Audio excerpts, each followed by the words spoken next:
Check, check, check. Check, check, check.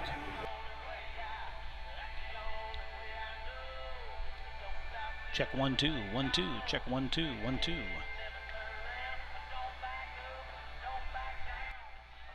Check 1 2. Check 1 2. Check, check, check.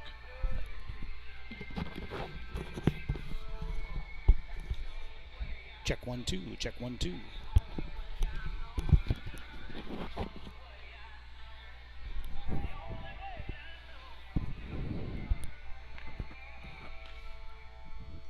Test, test, test. Hey, we have one viewer out there. It's, I believe it's Craig Matheson, father of Carter Matheson, who is basically an all-everything baseball player this year. We're expecting great things to continue, and we're hopeful that he'll have a great game, as well as the rest of the Homestead team here at Huntington University's field. We got a gorgeous day. Rain is held off. It's a little bit overcast. They turned the lights on for him, but really it's going to be a fantastic day for a ball game. We're looking forward to it.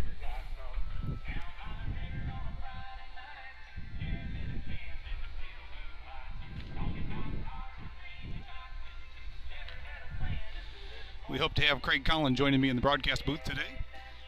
This center field shot that we got going today is because the Summit City Sports is broadcasting from the broadcast booth, so we got relegated to the way out in deep center. Hopefully we'll get to catch a ball out here from Homestead.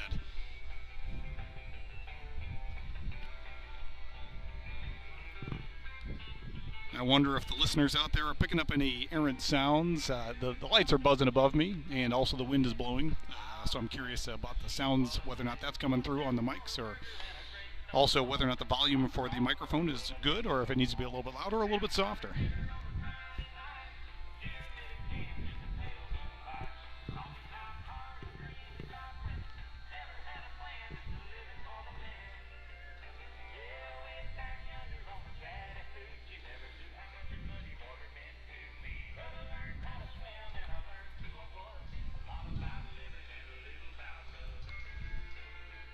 Got the message. Thank you for the feedback there. Last question about the streaming quality. Does it look good? Is it are we losing frames? Is the picture quality good? Would it be better to zoom in closer to the batter and lose the perspective of first and third, or is a better game picture going to be right about there out at first and third?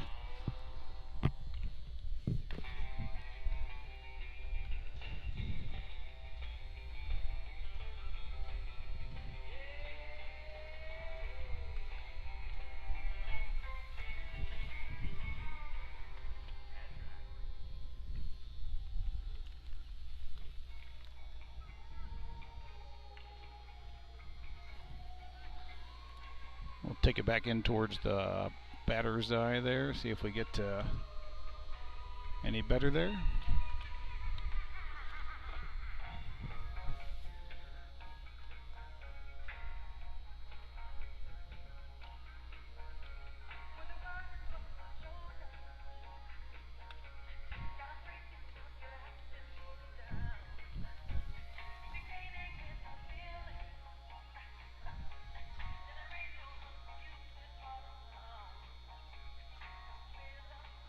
Well, that's really not bad when I got first and third there. You get a pretty decent view of the game.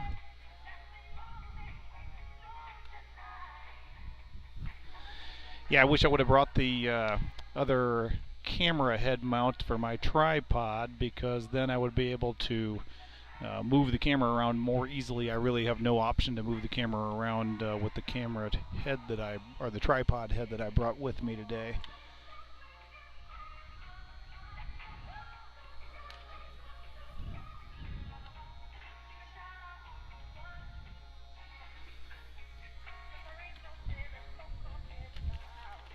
I see my fellow broadcaster heading up the booth. So hopefully in another couple of minutes we'll have two voices on here rather than one.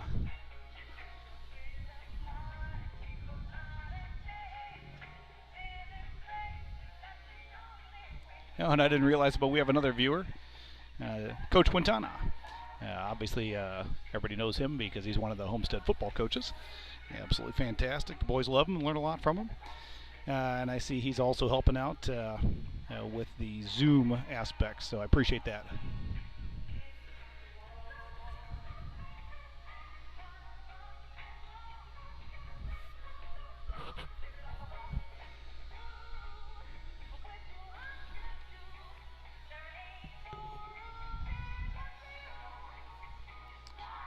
And Craig, if you're still there, I wonder if you could text me a copy of the link to this broadcast. I know it's not a request, given that I'm sitting here looking at it, but I'm seeing a totally different thing on my end, and so I don't have a chance to get that link.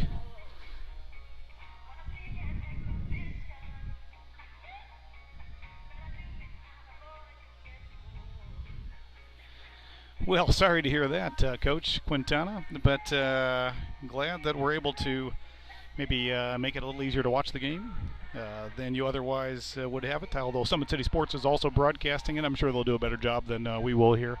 But at least you'll get some hometown broadcasting from our booth, I think.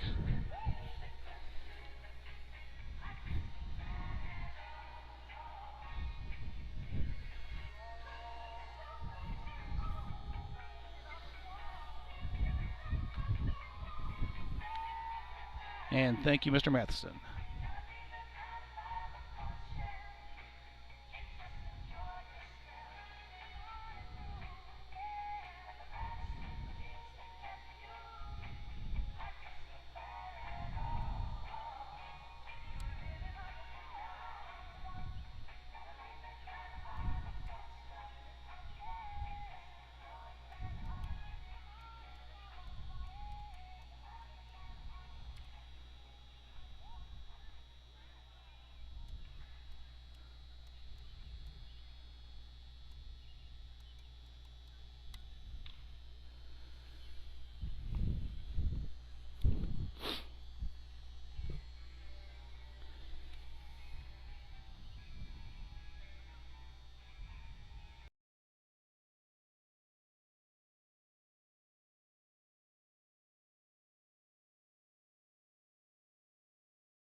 Yeah, if the streaming is a little choppy out here, I apologize. But we're shooting here from, we're using my phone as a hotspot, and we have 2 bars out here in center field on 5G in Huntington.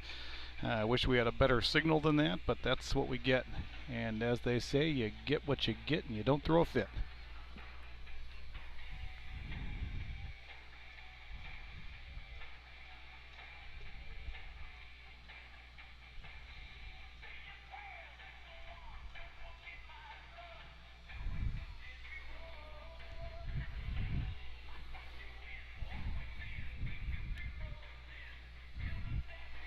Yeah, and I had shut the audio off for a minute there because I was just checking to see if I could block the audio easily for when Craig and I are broadcasting in the event that we want to just chit-chat between innings and not necessarily have everybody listen to our chit-chat.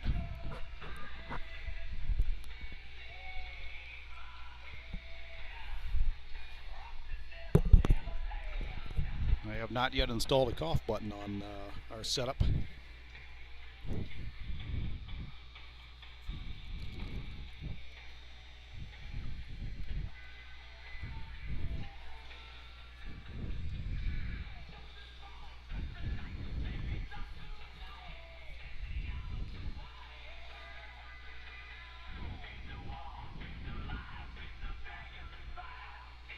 And it looks like we're about 7 minutes until game time.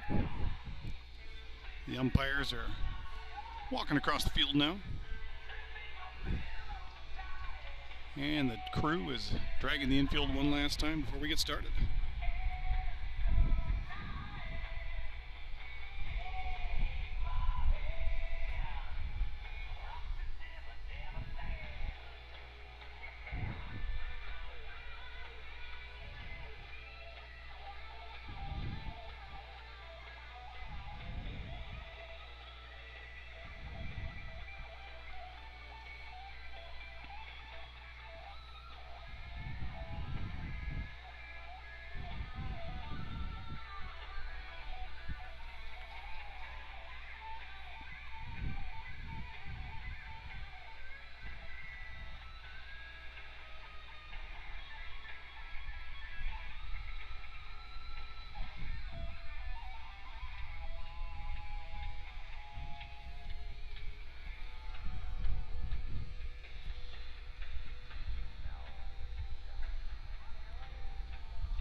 looks like we have the coaches meeting the behind home plate to exchange the batting lineups and to talk about the ground rules of the game.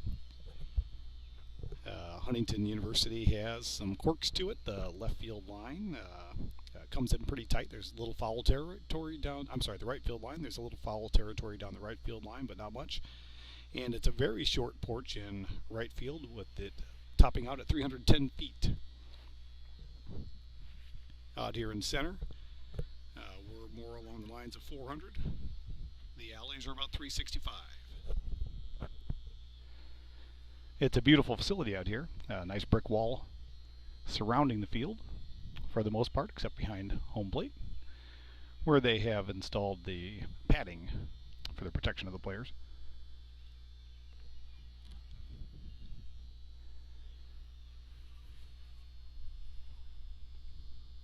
It's presently 54 degrees out here with a high of 57.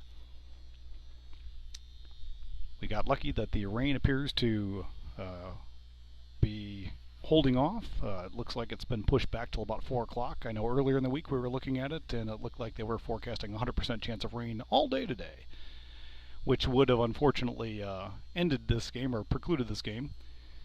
2 years ago we had a rain out against Hamilton Southeast, so we haven't played them in at least, because last year's COVID year, we haven't played them at least 3 years, so the only player on the team presently that played varsity with any regularity, his freshman year, is Carter Matheson, so he's the only person who might have faced Hamilton Southeast, but that was quite a while ago now, and probably doesn't have a lot of players on the Hamilton Southeast team that are the same as were present 3 years ago.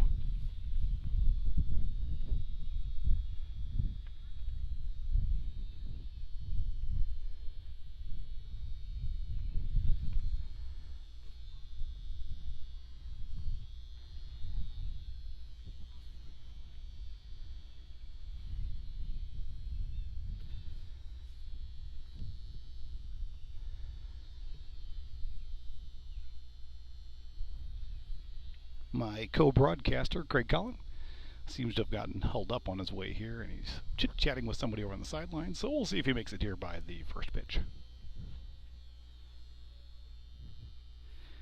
This, by the way, is a test broadcast. I didn't intend to, or actually intended to broadcast the doubleheader today for the first time because I wanted to give the folks at home a chance to watch the game, the ones that couldn't make it. But I found out yesterday that Summit City Sports would be broadcasting, so I decided to back off my broadcast until I did not widely publicize it. But I wanted to come out here and give it a test run anyway. So you got the option today. You can watch it on Summit City Sports, or you can watch it here. This is really just a test run because we have about, I believe, 16 regular season games left. And I wanted to be able to broadcast the ones that aren't being broadcast by Summit City Sports to give everybody a good experience. I got lucky last week in that Derek Decker, who is a friend, who is one of the voices for IU Sports, broadcasts on the Big Ten Network and on IU Sports for basketball, football, women's basketball, and various other sports. He asked me to co-broadcast with him in the Norwell versus Homestead game that took place last week, and so I got a little chance to see what it takes to do the broadcasting, and more importantly, the equipment that is necessary. And while I was sitting there, I realized due to a hobby of video that I've had over the years, that I had most of the equipment necessary to do a broadcast, and I only needed a couple of pieces. So over the week, I decided to put together the pieces necessary to create a broadcast of my own so that we could maybe have a little fun. I'm sure I'm going to have fun with it, and I hope you guys do too at home. And my fellow broadcaster has arrived. He should be up here shortly, if he can make it up the steps, because it is a little rickety up here. I can hold your coffee. And just everybody please stand for the playing of our national anthem. And just to let you know, Craig, once you put the headphones on, you're live.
All right, we finished the playing of the national anthem, and we're going to get underway shortly.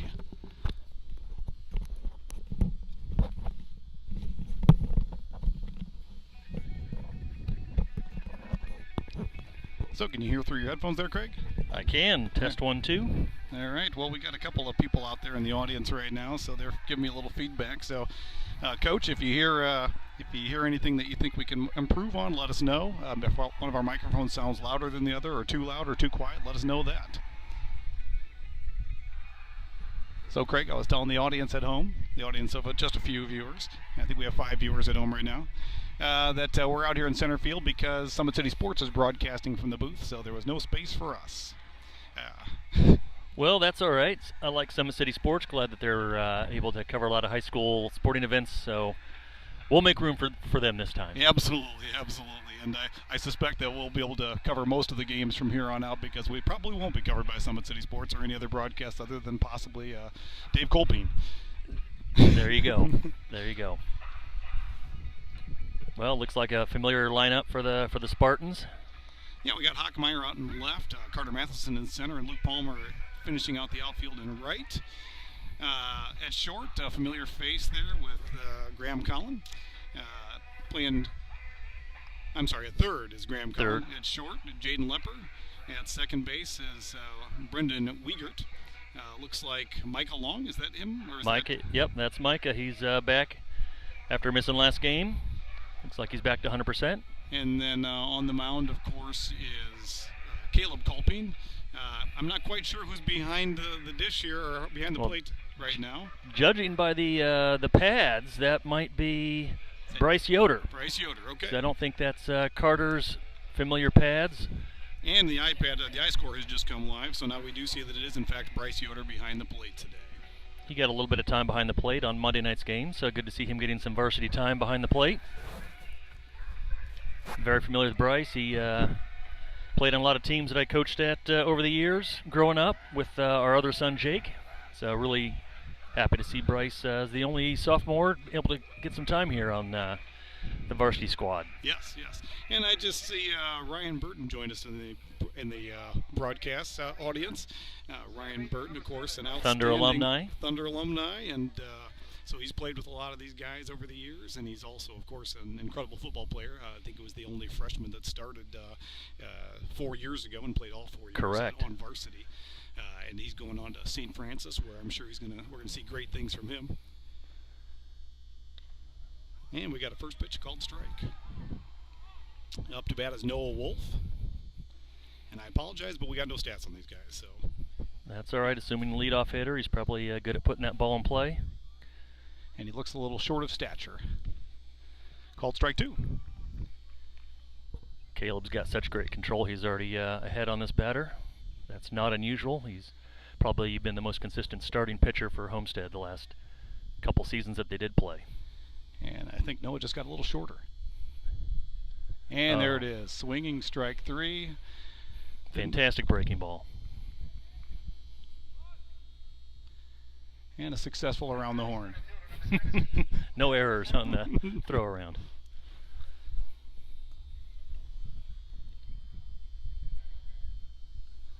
I forgot to run the balls and strikes on the scoreboard. Let's start doing that.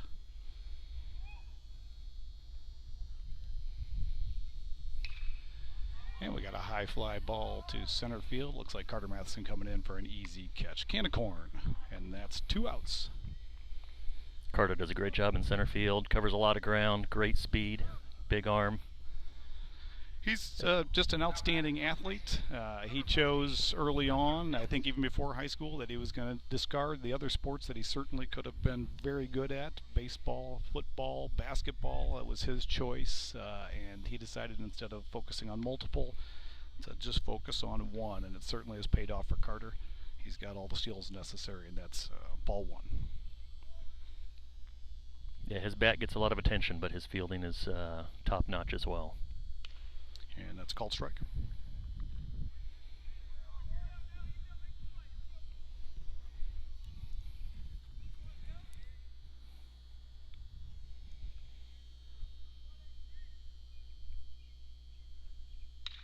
And we got another fly ball, deep center.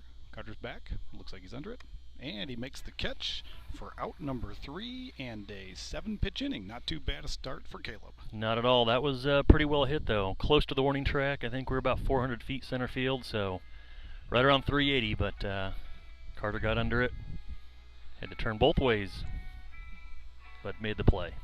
And we can already see this Hamilton Southeast team, as I was saying earlier, reigning state champions. They got to be reigning state champions for 2 years in a row since there was no baseball last year. But we can already see that they are hitters. They're aggressive and taking early swings other than the first batter. I'd be curious to know. I know we don't have any information on them, if any of these varsity kids were on that team 2 years ago. There probably is at least 1 or 2 that were sophomores at the time.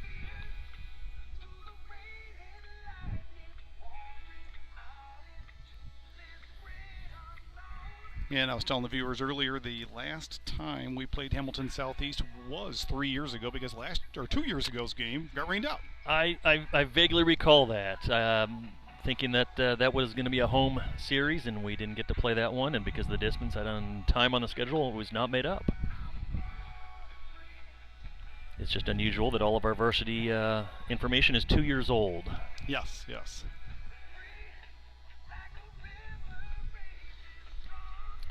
Looks like they're throwing a right-hander.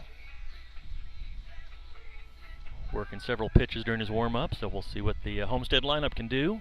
They had a slow start on Monday night with their bats. This is a big offensive team, a lot of hitters that can hit for average, hit for power, and took them about to the 4th or 5th inning before they started hitting on Monday. Yeah, in fact, we went 3 up, 3 down through the first 3 innings. So that was a rough start for this Homestead team. It wasn't until the second time through with that pitcher, who pitched a great game for Norwell. Yes, he did. Wasn't until the second time through that they started to get some hits on him, and then ultimately we saw what happened. We were able to make a comeback and win the game 6-4. And if iScore is right, it looks like Nick Hockemeyer might be leading off, which is a change to the lineup. Brennan Weigert has been the leadoff for a while. We'll see if the iScore is up to date. Yep, it looks like Nick Hockemeyer coming up to bat. So this is his first time at the leadoff position, I believe. These Homestead coaches aren't afraid to move the order around. They've changed it a few times based upon who's has the hot bat and who maybe's not quite hitting well and moving him down a little bit. So that's good that they're making adjustments as the season progresses. And Nick takes one right down the left field line for a base hit. A great leadoff, first pitch, first hit. Great call by the Homestead coaches, putting Nick in that slot. First pitch, single, get him on base. Yeah, and Weigert's bat has frankly been so strong, it's been a shame to have him as a leadoff hitter, but he's been so consistent up until the Norwell game, in fact, that it was you needed a good leadoff, good consistency. And we got a throw back to first. Well, it's good to have a base runner on with Carter stepping to the plate. It sure is. It sure is. And I wonder how long it'll be before the coaches just finally decide to move Carter back to the 3 spot and see if there can be a couple guys on for him. That's what the old school is, to put your power hitter, your big hitter at 3 or 4, but new school likes to put him at the 2 slot. That's true. For that extra at bat, maybe late in the game. Exactly, because you want to get Carter as many bats as you can, and that one's high and outside. And I think this is probably a little bit of the Carter effect. Not wanting to put one down the middle. Yeah, and we've seen it against the indie schools we've played so far. The local schools pitch to Carter. That's a mistake, obviously. But the indie schools seem to maybe nibble at the edges at best, or just throw him 4 balls. He's been playing for the Indiana Bulls and is well known in the central Indiana area, so that's not surprising. They're going to stay away from that bat if they can nibble the corners. And that's a swinging strike.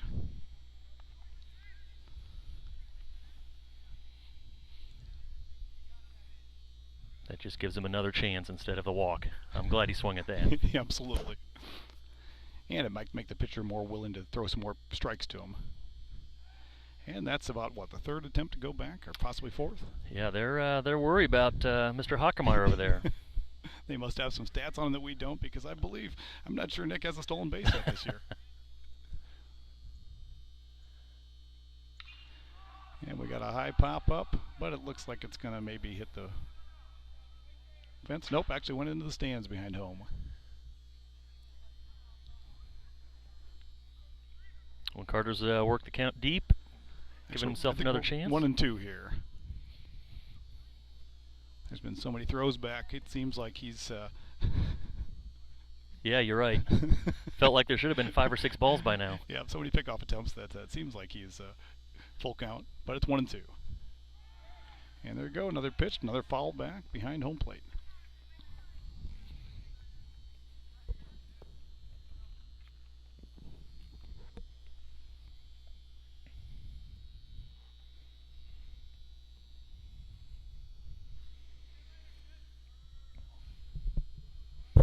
Now I'm curious, Dan.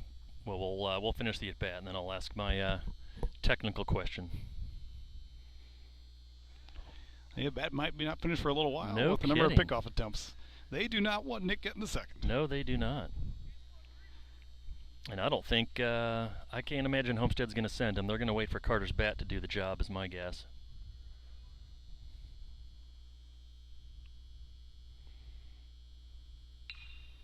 And Carter fouls one off. Way outside of left. Field line. I love being aggressive on the bases, but I'm just not sure with Matheson at the plate that you get too aggressive.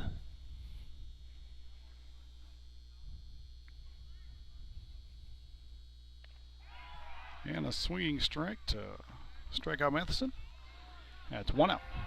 And now we go to Caleb Kolping, which is, I'll tell you, it's just a double threat. I feel almost bad for any team. With Carter followed by Kolping, the two of them are hitting so well this season. Caleb also had a great sophomore year at the plate. Might have led the team in batting average that year. I'm pretty sure he was the only one in this class that in the sophomore year was named to the All-State team. I believe that's correct. See if the Homestead coaches send Hockemeyer or not with Caleb at the plate. Yeah, Caleb's kind of a doubles machine, so it wouldn't be a bad move to try and get Hawk to second here. And it looks like he might be taking a little bit bigger lead off than he did the prior two. It looks like he's going. Nope. That pitcher has a very good slide step, not much time between movement and delivery of the ball, so it's going to be tough to steal on this pitcher. Don't have any information about the catcher and his throwing ability, but this is a very quick slide step by this pitcher. And, of course, Hamilton Southeast is a traditional powerhouse, so I wouldn't be surprised if they got a good person behind the plate. He's really trying to keep Nick short, continues to go over there. Yeah, we're going to have two different counts. We're going to have his pitch count and his throwback to first count.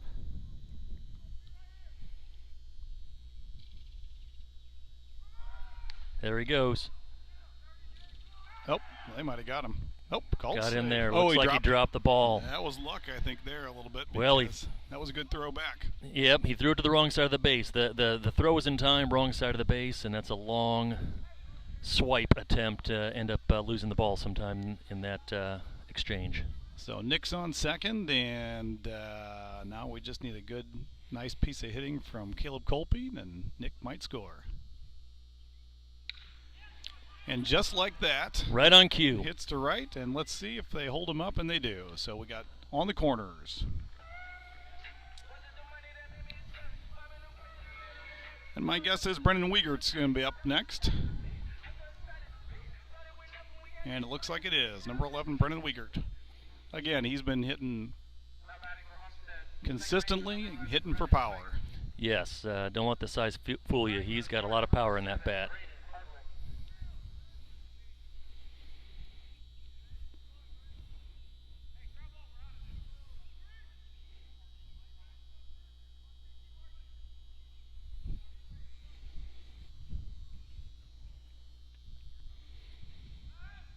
Oh, there's an overthrow. Throws it away, and there's going to be the first run scored for Homestead. Caleb's going to second, and looks like he's going, oh, he held up. And probably a good idea. They made a pretty good throw over to third. That had to have been about the 10th attempt to pick off someone at first. Yeah, you're playing with the odds at a certain point. And again, if they did their homework, oh, I see we had a pinch runner. I didn't realize Braden Hardwick had come into pinch run. I was going to say, Caleb probably wasn't going to steal a base, but No. Braden Hardwick would.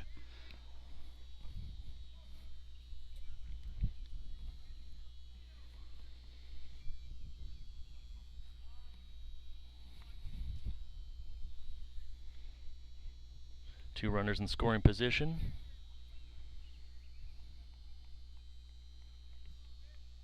Or excuse me, just the one runner. Yep, since one that, already scored. Runner on third is already in. And there's a high pitch for ball one.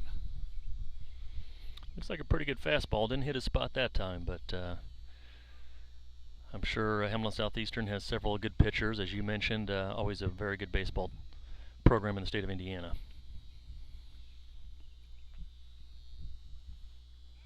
Oh, and a move back to second. This pitcher, I wonder what his his pickoff count is so far. He's got to have more pickoff attempts than pitches. You might be right on that. That has to be approaching double digits.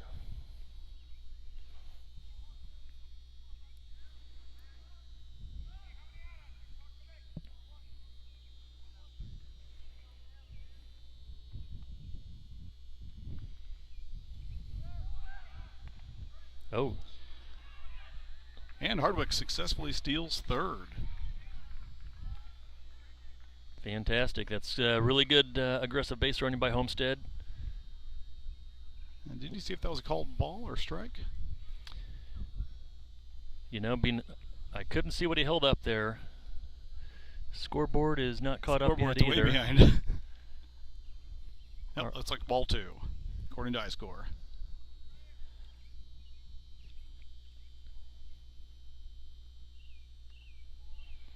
Oh, and we got a pass ball, and run scores. So Homestead with 2 hits and 2 runs so far.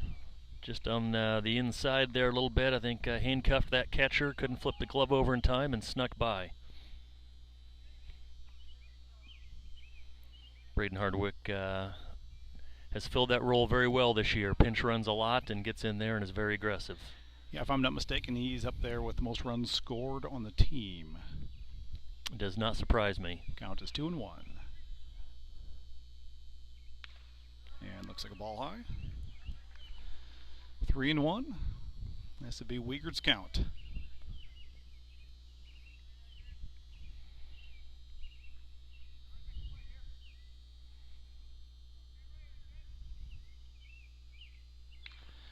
And he hits a towering ball. Going to be close to being out of play. The third baseman's trying to make a play on it. And he does. I think that ball drifted back in there possibly at the end. It looked like it was going out. Third baseman did a good job of finding the wall first and then making the play on the ball. Who do we have up now, Dan? Looks like Luke Palmer. He had a slow start this season, but he's come on relatively well now and is getting more consistent, so we'll see how he does here. And he takes an early swing, and it's foul. We'll see if it goes out of play, and it does. So just snuck over the fence. First baseman was trying to make a play on it.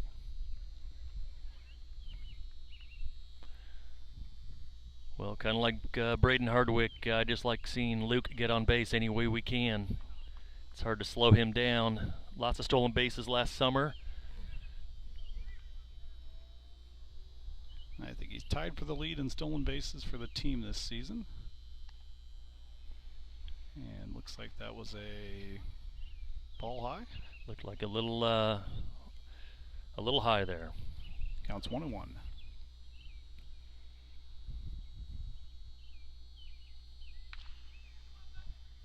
Hits it to the first baseman, who fumbles it. And looks like, second baseman. And looks like Luke's going to reach on error. Boy, I wonder if Luke slipped there.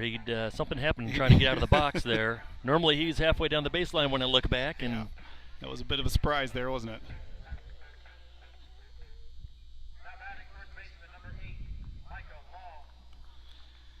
Mike has been doing a great job at the plate this year. I'd say been Mr. Consistency since they put him in the regular lineup. He didn't start off as one of the hitters in the lineup, but he was hitting well, and they brought him into the starting lineup, and now he's just been on fire. He was sick last week. Not coronavirus. No. Looks like just had some issues with some allergies, nothing serious. But yeah, I watched Micah play a little bit last summer. His hitting really's gotten better and better each year, and he has a big bat there that can do some damage. I'd kind of like to see Mr. Palmer get to second base here before Micah takes another swing. Yeah, I suspect the pitcher's going to do his best. That's the second pickoff attempt back there, to do his best to keep him on first, just like he's done with everybody so far.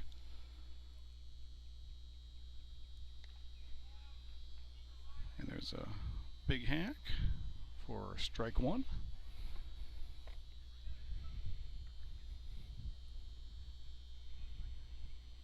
And the catcher looked like he was ready to throw back to first. Yeah, this pitcher really tries to keep the runner short, doesn't he? Yeah, I wonder if this is a team philosophy or if this is this particular pitcher. It'll be interesting to see, because we'll probably have pitching change after the first inning with the number of throws on this guy's arm. Yes, I would assume he's probably 30 pitches by now. There he goes. There goes Luke, and it's a good throw, but nope, off a little bit. Luke is safe at second with a steal. Got under it. That catcher does have a good arm. They just threw it a little bit high. And Luke did a great job getting that jump and getting Was that getting a strike? under that. 2's on the board. Yeah, that's maybe our disadvantage, Dan, of broadcasting from center field, is the umpire is far enough away we don't quite hear or see all the balls and strikes. We can just put balls and strikes whatever we feel is correct. That's the beauty of it. We're in charge here. That's right. Of our own broadcast. It's our scoreboard. We may not match the scoreboard in right center field, but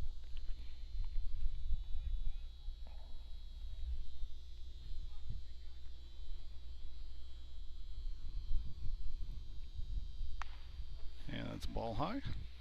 And Luke has stolen third more than once this season.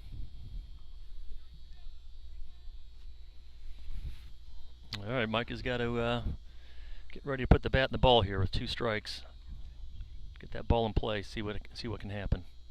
Oh, that's a good eye. I thought that was just a little low. Tough one to lay off on, though. Yeah, it is on a 2-2. It was a tough one to lay off. I'm not sure you'll get that call 2 times in a row. No, but he's done a good job working the count full. Let's see what he can do here.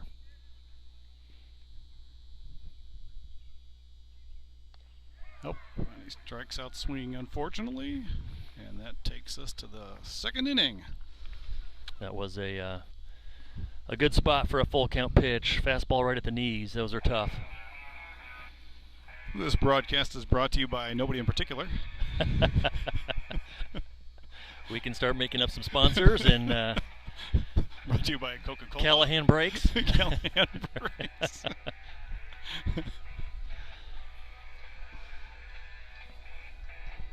Well, Forest Glen Park here, for those of you that have never been, it's the site of the sectionals for this high school, section that the Homestead plays in, and a small college baseball field kind of set in the trees in a little bit of a bowl area. Just a beautiful place for a baseball game. I believe this is an NAIA school, and I think we got a couple of players that are heading this way for next year's freshman season at Huntington University, including your son, correct? That is correct. Yep, Graham Collin and Grant Simmons, both heading here to play baseball next year, so will be familiar territory for him. It's very exciting, and it's nice for you being fairly close to home. You'll be able to come to all the home games easily. We're starting to scout out food spots in Roanoke, since we figure we'll be taking that drive down 24 quite a bit. Fun little town with lots of food options, so you'll have to join us one of those games. Absolutely, we look forward to it. And if Luke's plans hold where they are now, he'll be playing football only next year, not baseball, and so we won't have conflicting seasons. That's right. I'm looking forward to some fall trips up to Hope and some spring trips down to Huntington. And of course, if you look through the list of Homestead seniors and look to see which ones are going on to play college sports, we have 12 seniors, and I believe 7 of them, and possibly 8, are going on to play college sports. That's fantastic. It's been a really strong class. You know, we saw it coming, I think, the years before they even got to high school, and we all kind of thought to ourselves that this class might be one of those aberrations where it just seems there's a lot of good athletic talent, and I think it held true. We got a high fly ball to center field, and Carter's back on it, and he gloves it for the first out. That's 3 fly balls into the outfield. So yeah, they're putting the bat on the ball, but Caleb's doing a good job of keeping them just enough off balance that they're getting under it for routine fly balls.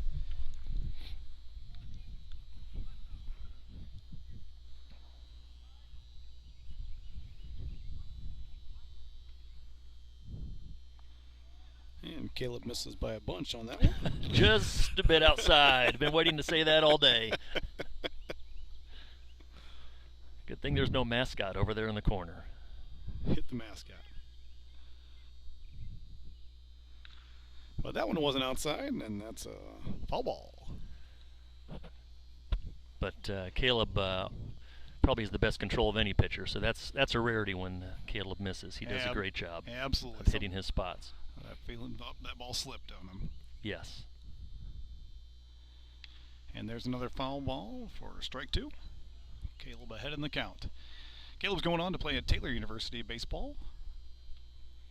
Yeah, we have a couple heading to Taylor from... Michael Long also.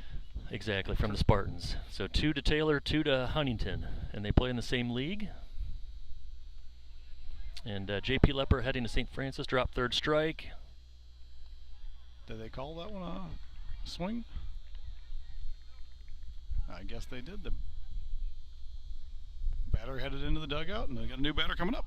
That ball got pretty far away from home plate, so Bryce did a great job of finding it quickly and getting it down to first. And the hitter certainly helped out by not leaving. Correct. Coaches love that. Yes, they'll be having a discussion back there in the dugout. We might be able to hear that discussion from here. Oh, it was a big swing and a big miss. Caleb has a good fastball, a good changeup, and a good curveball, and he works all 3 pitches very effectively.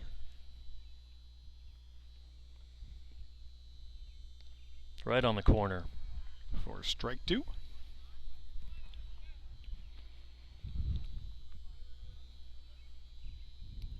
See if Caleb stays away from the strike zone and tries to get him to chase here a little bit with no base runners. Or just blow it right by him. Another option, we'll just blow it right by. Caleb very efficient in that inning, just like the first inning.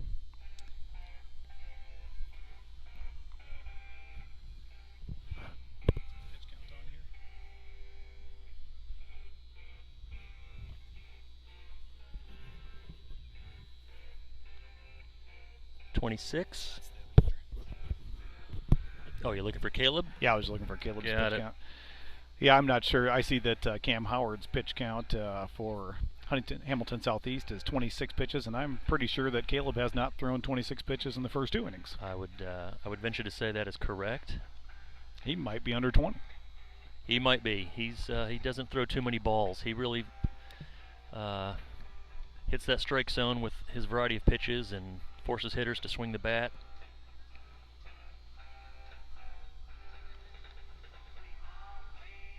Puts a lot of pressure on the hitter.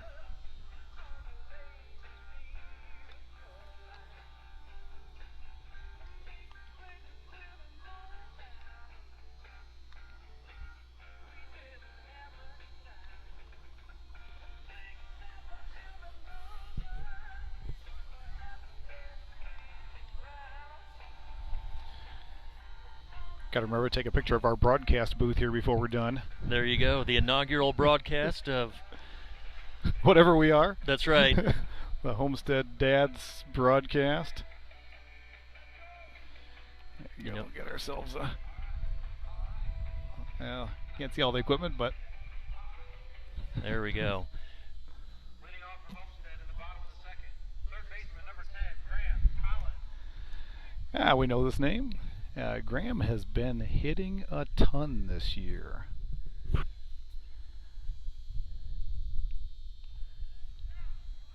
Yeah, he was inconsistent for a while, and he actually hit a lot of ground balls. He's never been a ground ball hitter, so I think he's still working some things out. But see if he can't put the ball in play here. That's a towering fly ball. You know, if he got a little bit under that one, unfortunately, but had he hit that one just a little more square, that would have easily left the park. Yeah, that's one of those, probably a half inch, maybe, Yep, quarter inch maybe. off the bat. He's always been a power hitter, and no question. not always high average, but usually slugging percentage is pretty decent. So let's see if we can't. Bryce is due for a hit now. He's I think had enough plate appearances now at the varsity level to kind of work out some of those nerves, and he's arguably the best hitter in his class. Is that right? I've coached Bryce for a lot of years, been part of a lot of his teams, and his bat was probably from 13U on up. He was probably, I would put him as the top hitter in the class, along with probably Jake Goody. I'm sure he's ready to break the seal on the season right here.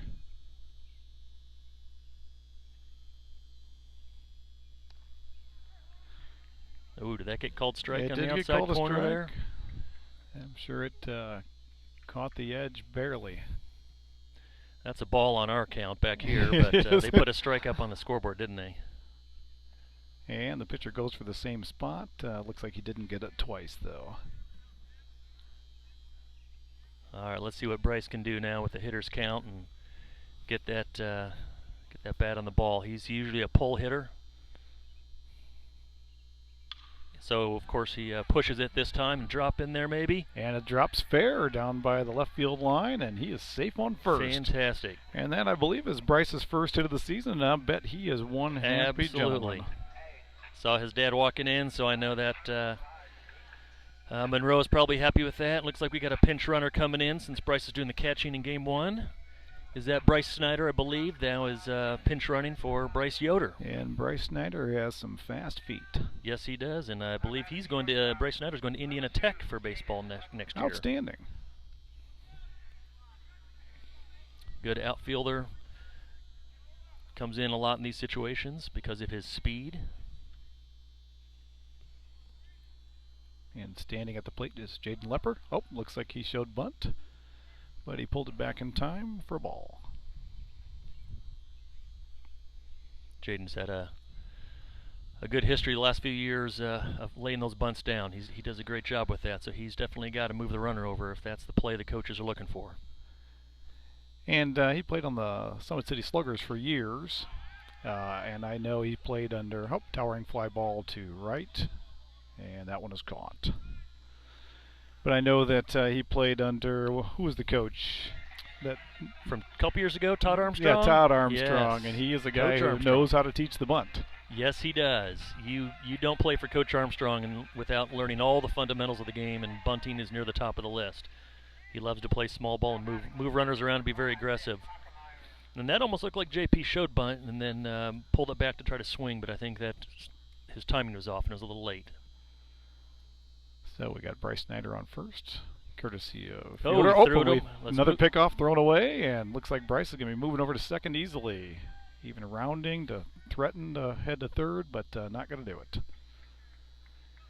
So that pitcher is living on borrowed time with those pickoffs, and now that's twice he's thrown them away and moved the runners around. Well, it's cost him one run on the board.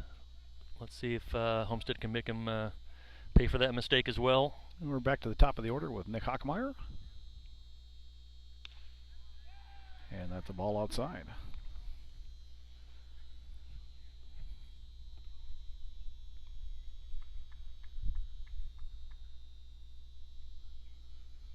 So Nick led this game off with a hit. And I think the pitcher's resetting. I think he just remembers that hit. So he's making sure he got the sign down right.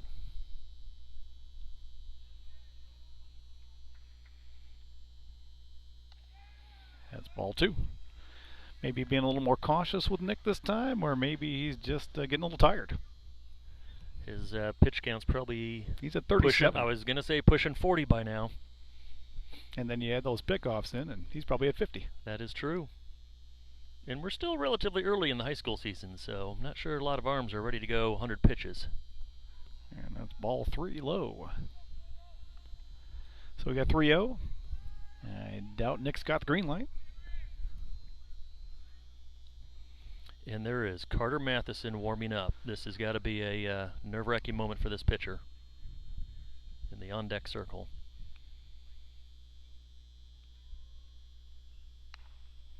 And there it is, ball 4. 4 straight. You know, I wonder sometimes if when the pitchers see, especially the righty pitchers, see Carter standing in the batter's circle there, the warming up. That's right. If they don't get nervous about the batter that's in front of them. That is right, and I just think that's a mistake to not throw the ball over the plate to the guy ahead of Carter with 2 outs. Now there's 2 base runners. Carter can change his game with 1 swing of the bat, and usually does.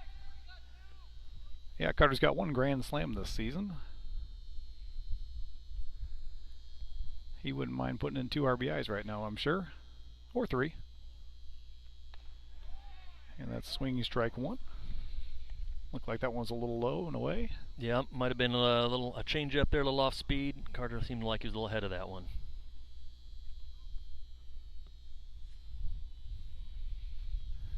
And folks at home, we lost our broadcast picture there.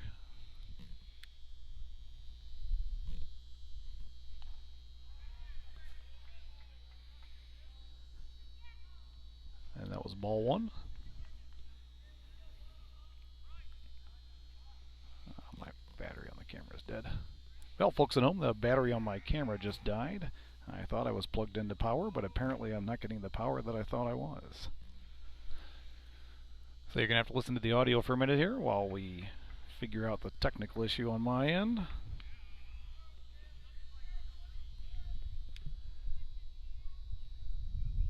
Carter's worked his way ahead a little bit. It's 2-1. Runners on first and second. Here comes the pitch. Pitch is outside. Both runners are stealing. Both runners are in there. Move the runners around on a stolen base. Now sitting at second and third. That pitch was on the outside.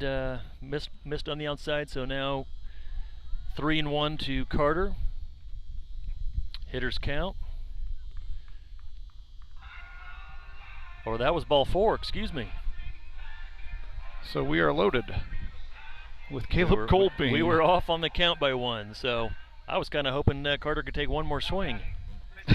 Well, I'll give him 1 more. But that's okay. Caleb is, you know, I think he's batting over 600 here on the season. Are we back in business on the camera? We are. And that's a ball. That's, I think he's only thrown 1 strike in about the last 10 pitches, so pitch counts now probably pushing 50. And Caleb's batting .625 on the season, which is just astounding. I'm really surprised there's not been a mound visit by now. He just doesn't, he seems to have lost the strike zone. And this is all with 2 outs. So this is a pivotal moment in the game here. It's only a 2-run lead. Another ball. I think he called that one a strike. Did he call that one a strike?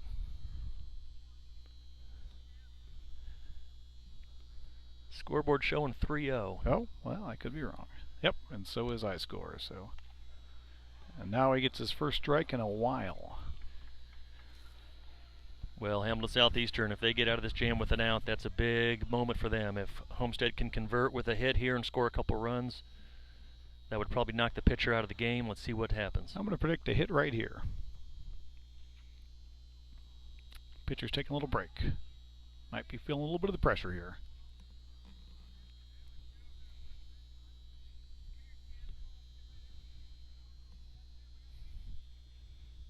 Still a hitter's count. Let's. And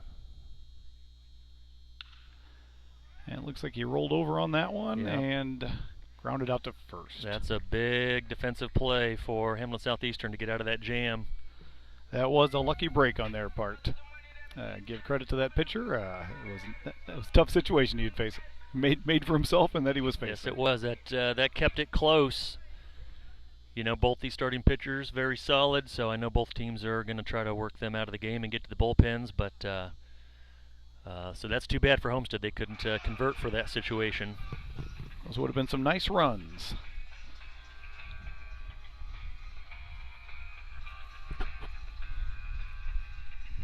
So you see, Craig, this this is a spare iPhone.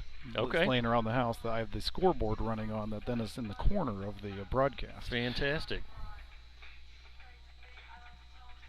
And last night I added the little HHS photog to the lower right corner there. Okay. The advertisement for the Twitter. There you go.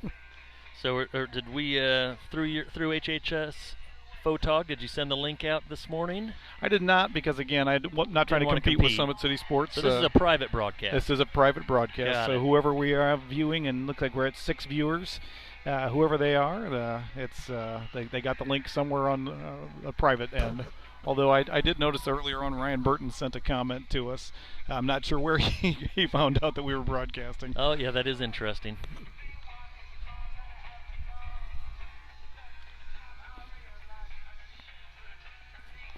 And given that our studio is a rickety wood platform out center field with a lot of leaves and branches on it, we're not doing too badly. No, we're not.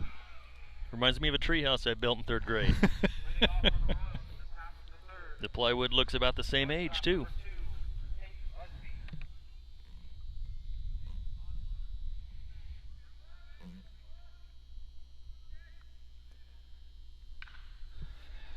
And we start off with a hit, and looks like it could drop fair. Sure did. Yeah. Right on the left field line. No one was able to get to that one in time, and that's the first hit of the game for Hamilton Southeast. That was one of those kind of weak off the handle hits that just drifted into that triangle area between the left fielder, shortstop, and third baseman.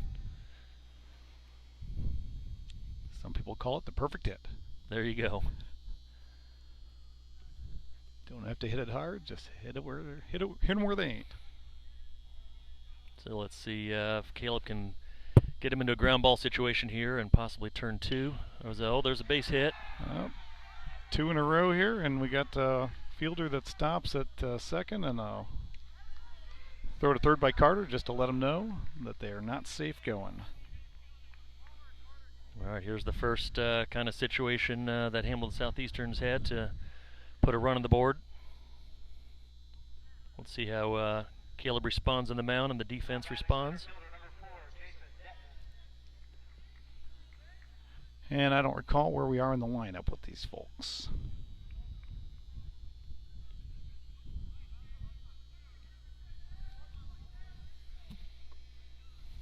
Let me see if I can help with that, Dan. We've got yet another iPhone to pull some data from. Perfect. This broadcast is brought to you by Apple. Oh, Caleb had him running and leaning the wrong way, but the middle infielders of Homestead were not prepared for that pickoff move.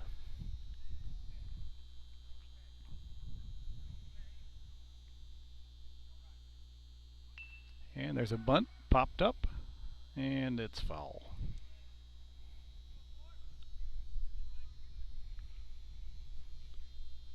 Looks like this is the 9-hitter. They possibly are hitting 10.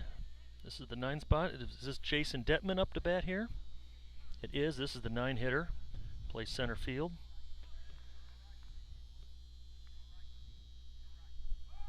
And he shows bunt again for a ball.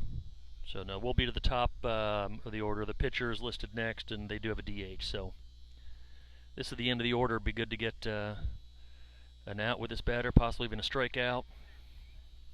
See what Caleb can do here.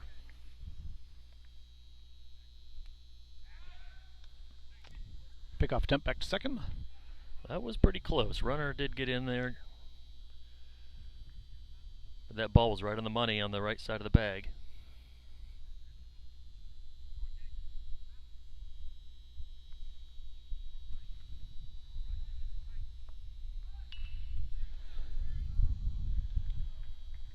And we got a bunt foul. Rolls fouled on the third base line. That's always, I think, a great play. Getting with the runner on second, forcing the third baseman to hold his bag, making the pitcher do all the work on the right side there. So we'll see if, well, they probably won't attempt that again with 2 strikes. So fortunate for that to go foul.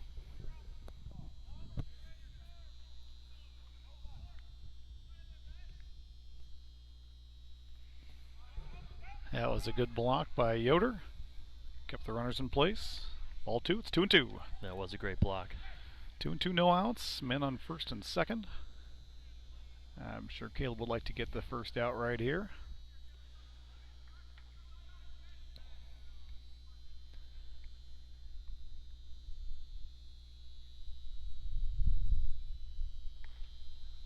Just missed. And the count is full. Just missed. Right in the bottom of the zone. That should be a strike on our scoreboard back here, but umpire called it a ball.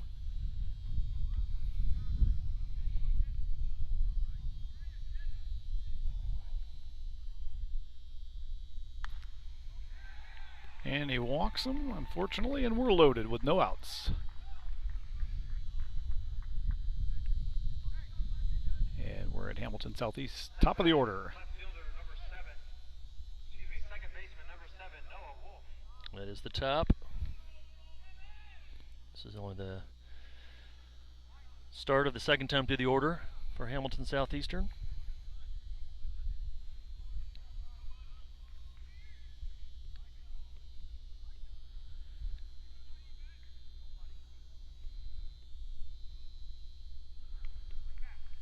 And that one was high for a ball.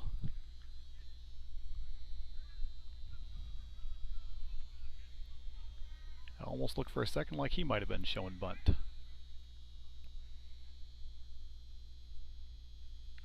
But not that time. Yeah, at the high school level, I still think a lot of teams do like to play small ball and move runners around. There's only a handful of bats in the state that you can truly rely on for that power home run, so don't wait around for it and be aggressive.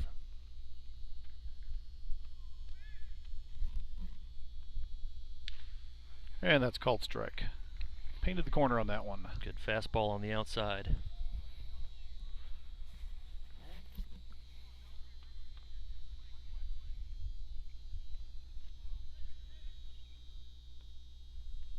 And that's a swinging strike. Probably was ball 4. You might be right there. That was at the top there, wasn't it? Strike that would have been ball 3. True. That's right. Should be sitting at 2-2 now.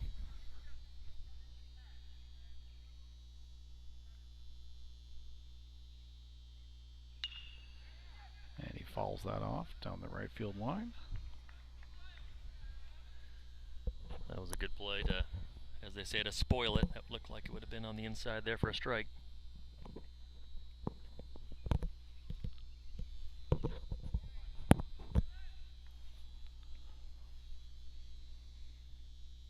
Uh-oh.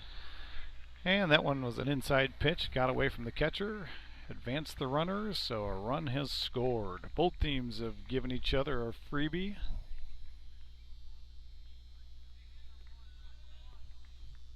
Yeah, that's unfortunate. And now the count is full with runners on second and third. Still no outs. That just off the inside part of the plate seems to be the toughest spot for catchers when they have to flip that glove over.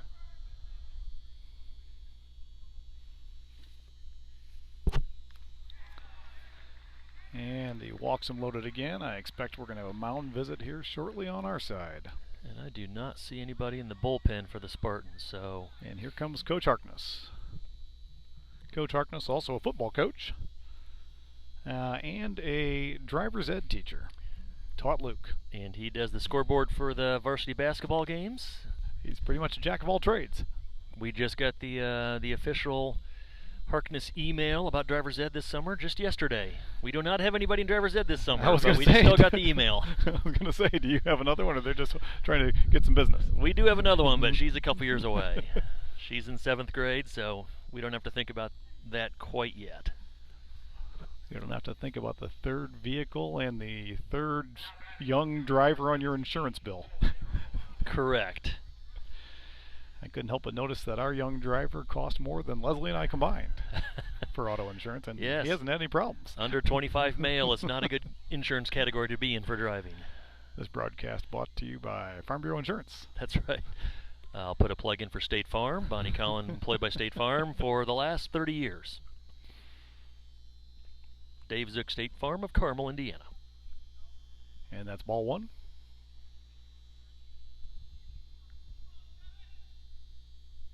And a swinging strike.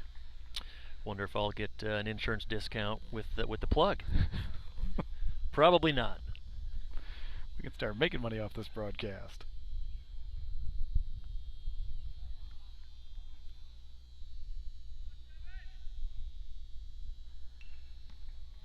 And that's fouled off for strike two. And that's the first time Caleb's had 2 strikes in a row in this inning. His pitch count is still pretty reasonable, 33. He should grind out a few more innings. Just got to get out of this jam.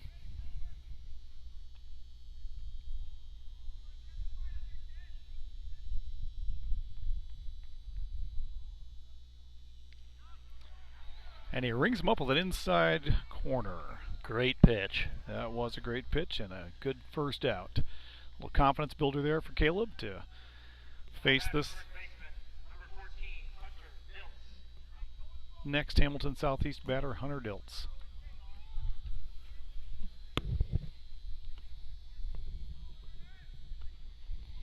This is the 3 spot. First baseman, traditional power bat. I think he flied out to center last time. I was going to say this might have been, I can't remember which hitter hit it almost to the warning track, if it was this bat or not, but usually in the 3 spot, playing first means you've got some power in that bat. And that's high and outside for ball one. Yeah, we're still in the top of the third. This is the longest Homestead's had to stand out in the field playing defense so far in this game. And that's ball two. A little high. How's that ball three? Did I miss a pitch? That is ball 3. So Caleb just needs to bear down here and find that strike zone and make him hit, and he did not, unfortunately. So that's a 4-pitch walk that walks in a run. So we're at 2-2 in this ball game, and still Homestead is still in a jam with bases loaded and only 1 out. Now batting, designated hitter number 12, J.C. Hutchner. And Homestead, they're going to ride with Caleb. They do not have anybody in the bullpen, and that's okay. Caleb's as good as it gets. So getting him some work here and working out of a jam, it's always good for a pitcher, getting that experience.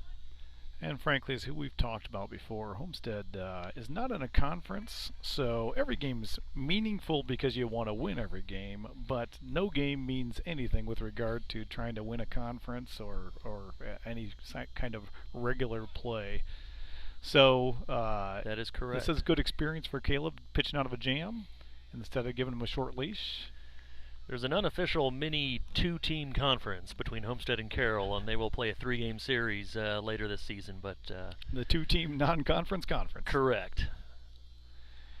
It's good to. Actually, we added another game against Carroll, May 4th, Star Wars Day, and another hit between first and second, and a throw to home. It's there, but not in time. Well, that's the bullpen is now getting ready to go here for Homestead.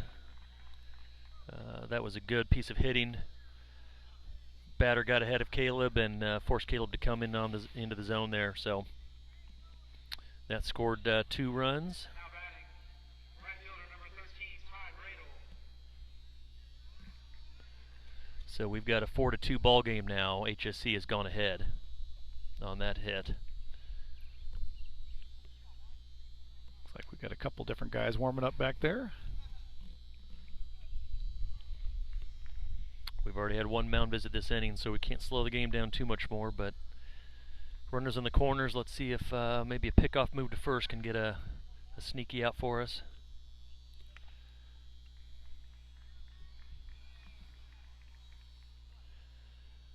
was a swinging strike one. This is the right fielder, Ty Bradle, at the plate now. He struck out his first at bat. And he Into the hole for a grabs possible one, double play. one, and Not in not time. two. So run scores. Runner on first got out at second, so we now got one person on the bases at first base, and we've had now officially a big inning for Hamilton Southeast with those 5 runs. Another mound visit. Well, that's not a mound visit yet. The coach, I think, is buying some time here by questioning the call at second base on a possible interference play. They're going to go, he's asking him to discuss it. That runner may not have gotten down and slid, which is required, I believe, in the high school rules. So they're going to have a discussion as to whether, I think Coach Bile was looking at second base. And I think he just signaled safe. Okay. He seemed to be indicating that there was a distance between the two players, so it was not necessarily interference. Now batting third baseman number 10, Colin St. Clair. Let's see. Come on, Caleb. Let's get this batter out and get our bats going here and put some runs back up on the board.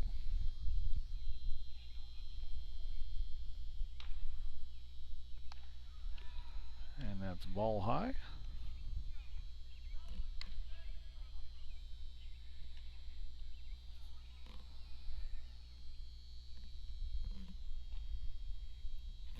Looks like we do have Cole Elkins. Oh, that was a close play there at second. Well, that's unfortunate. Pick-off move. Caught him, but they didn't get the throw from first to second in time. That's always a little disheartening when you make the right move but can't execute on the play.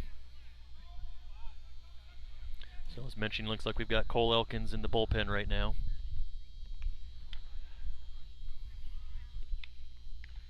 And that's a swinging strike. Hearing a lot of chatter from the Hamilton Southeast dugout, or the dugout now. They get a little lively over there. They were quiet the first 2 innings, but now they got a little bit more to celebrate, so they're coming to life. Another swinging strike. All right, Caleb, here we go. And the count is 1-2. Let's finish them here and get our offense out on the field. Can't score from this side. And There we that's go. swinging strike 3 to finish strong in the inning. The Hamilton Southeast put up 5 on 4 hits. And now we are going to return to the bats, and I believe we're leading off with our 4-hitter, Brennan Wiegert. Which we still have some pretty good power and some good averages in the 4, 5, 6 spot. So looking forward to seeing if the middle of our order can get some base runners and put some runs back up on the board. That was unfortunate. We had to give up a big inning like that. That does happen. And as you learn from the baseball coaching books, the great thing about a big inning, if you get one, is it takes 2 big innings to really fight back from them. And they put up a big one that time, so we got our work cut out for us now.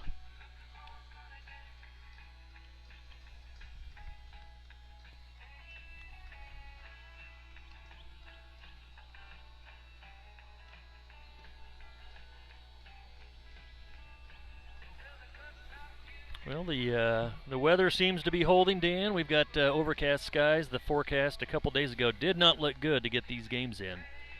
But it looks like that system went a little north into Michigan, and knock on wood, which there's plenty around us right now. We're standing on wood. We're leaning against wood. This is, knock on wood, that rain stays away at least till later today. And this broadcast brought to you by Cook's Delight Soup. Probably the best soup you can buy. You can get it out on the internet. If you Google it, you'll find it. It's a good soup base. Soups, you can make your stock and add what you want, and you'll have a great meal.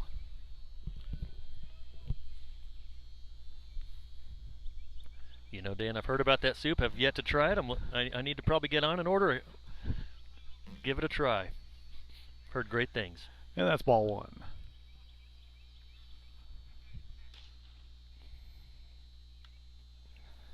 And the pitcher missed. That one was a 55-footer. Yeah, he looks like he stumbled a little bit. Might have been a hole there on the mound. This is a real grass field with real dirt. Do love to still see that, as a lot of fields up north have gone to the field turf, which is understandable when you play baseball in the winter and early spring, but still nice to see a grass infield with real baseball dirt. Oh, there's a hard hit ball. And it's called foul. That's too bad, because that one was going to be one, though. That would have been a stand-up double right over the base possibly, but I think it just missed.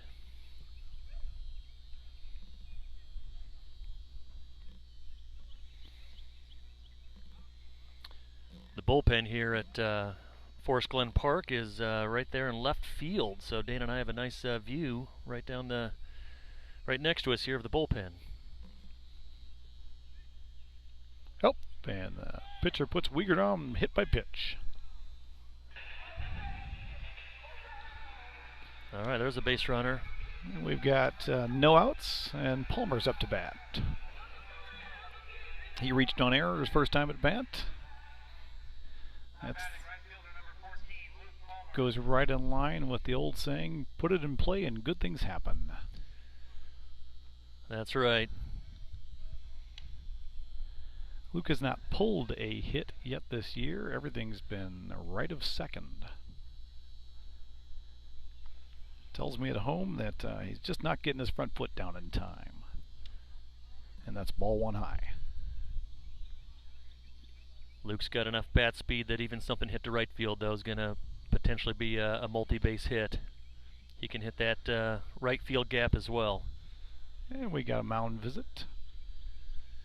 And those right field hits, sometimes I think he had a stand-up triple this year, so I think those right field hits sometimes can get you that extra base. Certainly wouldn't mind one of those right now. Get a run in, start earning back these runs. Yeah, looking at the park, the left field porch definitely looks about the same, but it's a much shorter wall. So if he does pull one, that's definitely in Luke's range. He could hit it out here.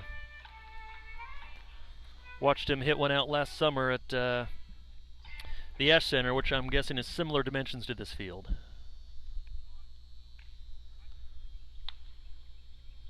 I'm sure he'd be happy with his first home run of the season.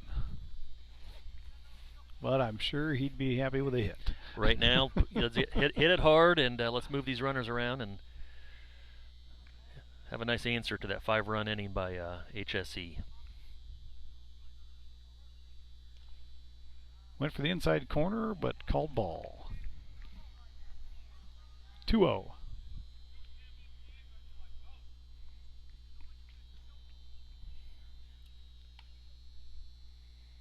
I'm sure Leslie's happy they turned the field lights on to give her better pictures. We got a pickoff attempt back to first, which is not something unusual for this pitcher.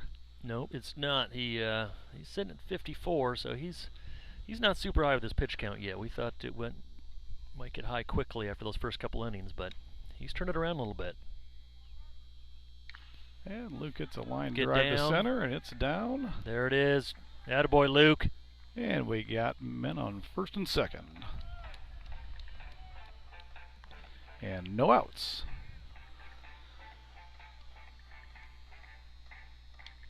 And Micah Long comes up to the plate. All right, Micah, do your job. This will be a great time for a Micah double.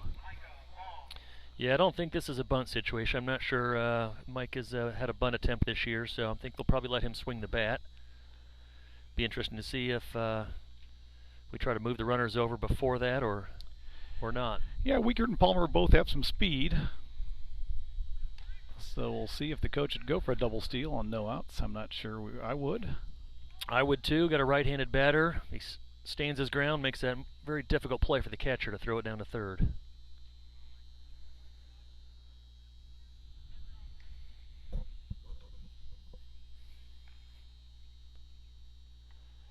And the ball high and inside, and you could tell the catcher was watching for the double steal. Yes, he was. In fact, I suspect it was That on might have- their mind. I think that was probably a called pitch. High, just to get the catcher behind the hitter to make that throw. Much higher knee lift than he's had before with runners on base. And that one's low and inside for ball 2. He's not using a slide step, so this is would have been a green light situation, but now with 2-0, is it 2-0, Dan? Or 2-0. 2-0. I think maybe they'll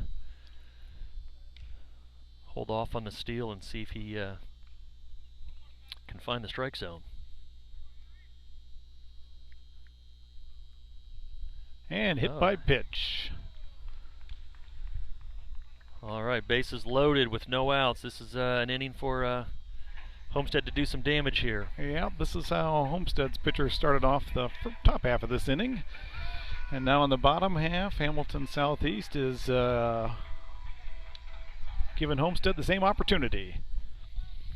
All right, let's put a ball in play here and just put a run on the board. Graham Collin up to bat. He's a person I would like to see up to bat in a situation like this, because a nice little line drive into left center would be key right here. Score 2 easy.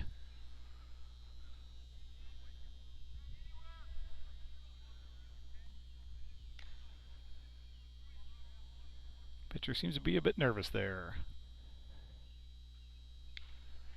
And that's called strike 1. Would like to see him swing the bat on that pitch. Always most nerve-wracking when your own son's up to bat. You're absolutely right. And that one's almost in the dirt. Ball 1.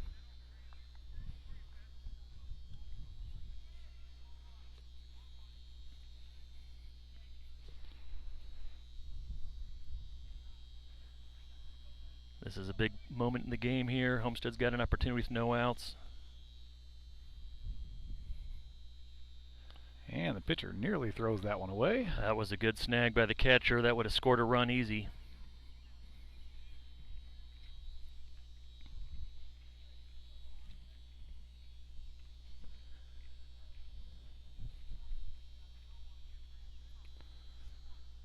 All right, Graham, do your job. Put the ball in play here. Let's get a run on the board.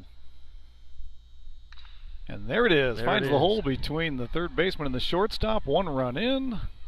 And Luke holds up at third, so we still have bases loaded and no outs. And I just felt a raindrop, folks. Well, you know, I meant to ask you earlier, Dan, if I do have a couple umbrellas, do we want to protect the new equipment here, or what? Well, But we'll see. We'll see what happens here.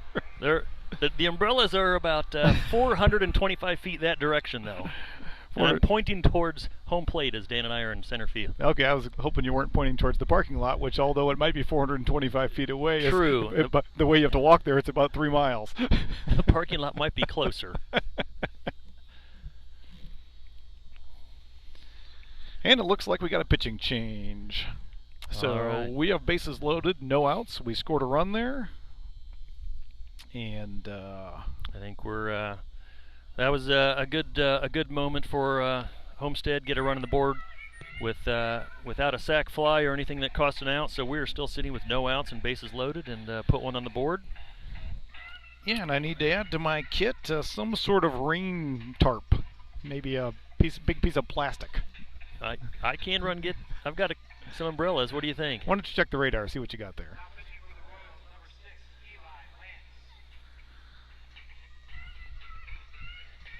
Well, I can't say I like the look of that radar unless it's scooting all northeast. Let's see here. Well, radar's clear. It is moving slightly northeast, but there looks like a cell by Lafayette. Yeah, there's something growing out Is there on the other growing side out of the there, state. so our second game could be in jeopardy. Game 1 looks okay. Game 2 is going to be interesting. Well, then let's make sure we get a dub here in game 1.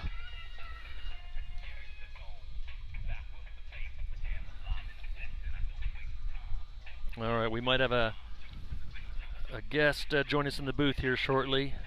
See Jason out there? Jason's going to join us in the booth. He just can't figure out. Oh, there he is. He's walking back the other direction. Does he not know where we are? I texted him.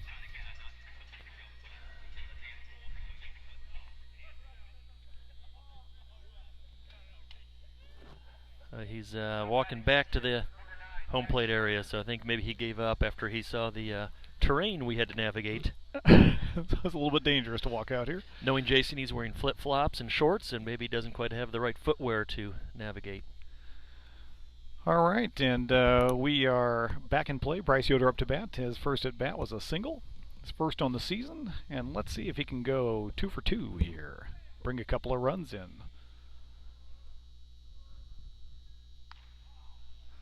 And that's ball one. I half expected him to show bunt. Although I don't know if that's a great play with bases loaded and no outs. You know, Bryce hasn't bunted a lot in his career. He can put it down if necessary, but I think with that confidence of getting that hit last time at bat, I bet he'll be aggressive here and try to put the ball in play. Oh, that inside pitch, that's a good spot for him. I'm surprised he laid off there. Well, it's always tough when you face the new pitcher. It's I never envy the batter when they switch out pitchers after everybody's getting on base and everybody's getting hits, and then you get up and they put a new guy on the mound. That's right. A new tempo, a new arm slot. It takes a few. And he puts one high foul, and it looks like it might go out of play, and it does on the third base side. Not by a lot, but it does.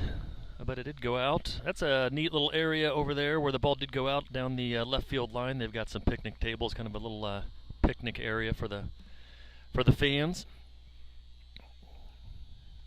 And it's certainly a danger zone for the foul line drive. It is, and he probably doesn't show up on the camera, but they do have a brick wall about waist high down the line, so that's don't have to worry about getting hit in the hips.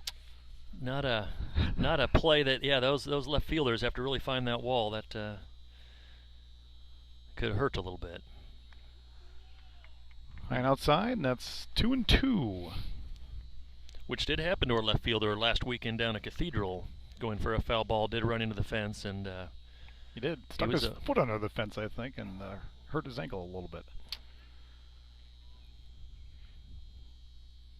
All right, 2-2 to Bryce here. Let's see if we can't get a couple more. Put the ball in play and move the runner around again, get another run on the board. And that one was low. The catcher blocked it, did a great job on that one because a run would have scored had he not. And that's full count. So back to the no outs, bases loaded, Todd Armstrong rule book. You know, you want to score at least 2 runs in these situations. Even if it takes all 3 outs, just to get 2 more on the board and respond with a 3-run inning, that would be big. And that is a hard hit ball, fly ball, deep right field. He's back, and he just snags it at the warning track. But that's going to score a run and move the base runner from second to third. So that sac fly gets us another run. Great job, Bryce. Really deep, well hit ball. Advanced the runner from second and third. Runner from first had to did his job, went halfway to see what would happen, and went back to first. So it's 5-4 with 1 out. Puts another one up on the board for Homestead, and should be 5-4 now. And we're Jaden Lepper. All right, JP, do your job, buddy.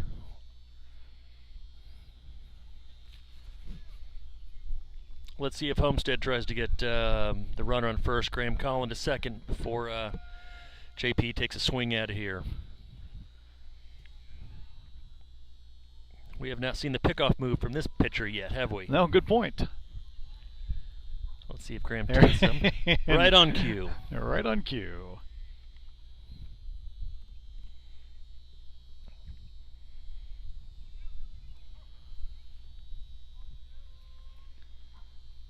Collins due for a stolen base. I'd like to see him test the catcher on this one.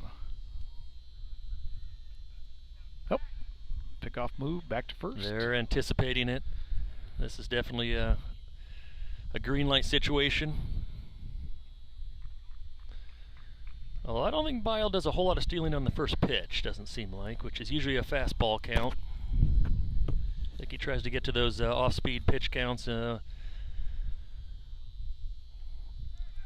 Oh, and there's a hit by a pitch. I think he took that one in the helmet. Which will rob Graham of his stolen base. Which Graham was going, and now he doesn't get it. Runner was on the move. Looks like he had a good jump, but that was high and inside and got him maybe in the shoulder. I think it did. Maybe the helmet. I don't know. He's going to feel that in the morning. And I think that takes us back to the top of the order, if I'm not mistaken. Nick Hockmeyer is up to bat. All right, still a great opportunity for Homestead. Bases loaded, only one out. Again, I think this is a situation we should at least get one run out of, possibly two if we can move the runners with the ball in play here. Hockmeyer's 1 for 1 so far today with a walk. I think he should make it 2 for 2 with a walk right now. I don't think this center fielder is respecting Mr. Hockmeyer's power. He keeps walking in. I'm gonna suggest the center fielder walk even further in. Yeah, I think you heard you. He's taking a couple steps back now. That still seems pretty shallow to me, but we'll see. It does. We got a little breeze blowing out center, and Hockmeyer is certainly capable of putting on the warning track back here.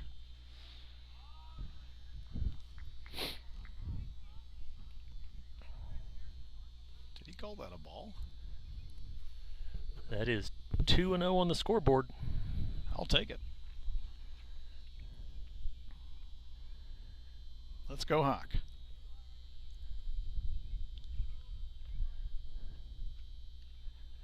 I've fouls that one off. been really impressed with some of the juniors that are on the varsity squad this year. This is such a senior-loaded team that I wasn't sure how many juniors would get an opportunity, but we've had a couple, including Mr. Hockmeyer and Nick. It's done a great job.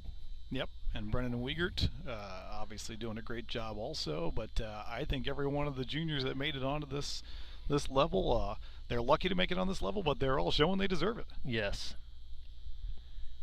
Another foul ball there. Caden Tarango also has done a great job pitching, another member of the junior class. Yeah, Tarango is absolutely outstanding on the mound. I'm sure we'll see him yet today if the weather holds for both games. So we're 2-2 here with one out and the bases are still loaded. Mike is on third, Graham Collin on second, Jaden Lepper on first. Let's go, Nick. Put the bat on the ball. And he holds for ball 3, and the count is full.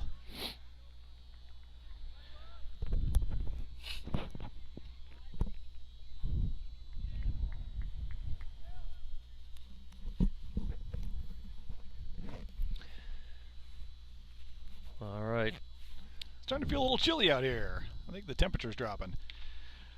Let's see and what happens. Nick hits a rifle shot that the first baseman can't glove, or the second baseman. I think that was the first baseman can't glove, and everybody advances one. I'm not sure if I'm going to call that a hit or an error because that thing was a hot shot. Absolutely. That popped off the bat and was at the first baseman in no time. And the scoreboard called it an error. And up comes Carter with one out, and they are loaded. And talk about an opportune moment to All right, Carter. get a second grand slam on the season. Time for another one, Carter. Here we go. Which I hate to say it because I hate to put pressure on Carter, but I don't think he feels pressure. Oh, rolled that around. And another base hit off the glove of the first baseman. Well, that, yeah, he rolled that over. He was anxious to hit. And Homestead caught another break there. First baseman had to move probably 10 feet to his right and couldn't quite get the glove on it.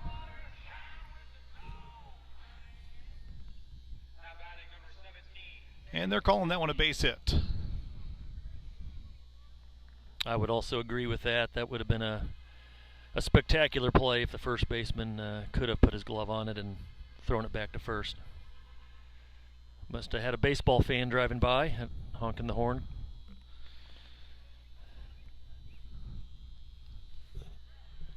And that's called strike. This rally is brought to you by Dr. Ruffy's Kidney Donor Clinic down in Tampa, Florida.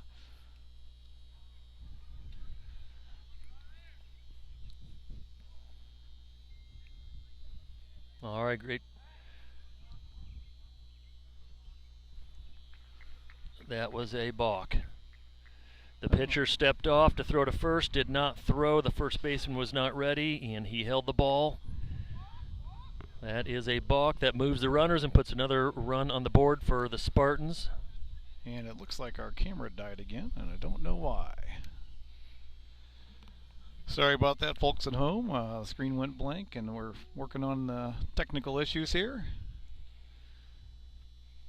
We're learning this is our first live broadcast. Should be back up and running now. All right, strike two. The batter just fouled it off there. We've got Caleb Colpine at the plate, one of the big bats on this team. But he has fallen into an 0-2 hole here. Let's see what he can do. The infield's coming in for the for HSE. Trying to limit the damage, prevent that run from third scoring on an infield hit. Oh, and Caleb Colpine does what Caleb Colpine does. That is going to clear the bases. Right into the hole between center and left. No chance for anybody to get to it. 2-run score, and Caleb's got a stand-up double, and this is getting rough. Fantastic response by Homestead after giving up 5 in the top of the third. They've now put up 7 runs in the bottom of the third. Great response, great piece of hitting by Caleb. That is a classic Caleb hit to left center field there from a lefty hitter.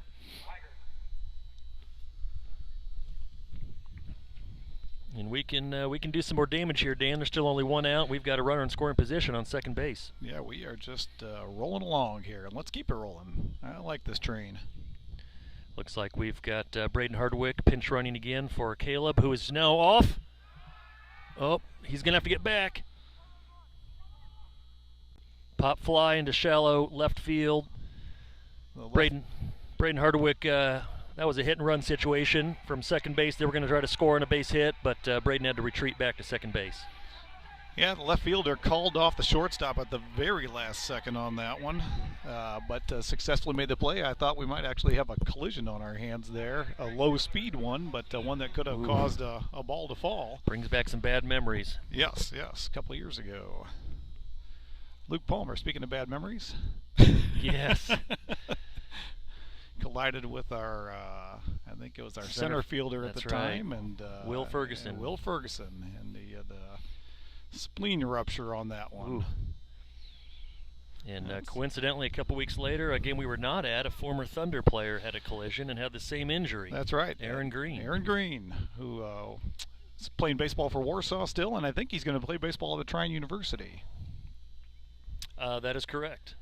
He is a good football player over at Warsaw's football program. He was their quarterback. They run the triple option, I think it is. That is correct. Oh, there's a nice hit. Oh, Drop the ball. He's going to have to ground. Short, but it's a ground out for the end of the inning. We have picture back, Dan? We do. All right. It should be back. Everybody should be seeing that. Well, that was hard hit, but it was right to the second baseman. So that's one of those that I thought for a second when he bobbled it that with Luke's speed he might have been able to beat that out, but second baseman responded and picked it up and got the out. So that ended the inning for Hamilton Southeast, and I'm sure they're happy about that. And it looks like Caleb's back in the mound, even though the bullpen was getting warmed up.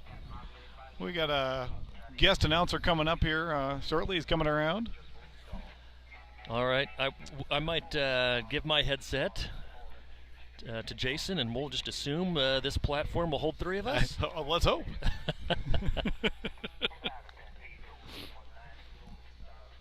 We'll test its limits. Mr. Jason Crosskoff, the father of Grant Simmons, one of the pitchers on the staff, and future Huntington Forester, or the other member of this team that's going to Huntington along with Graham. So we'll see if we can't coax Jason up into the broadcast booth here and talk about... It's not easy to get here.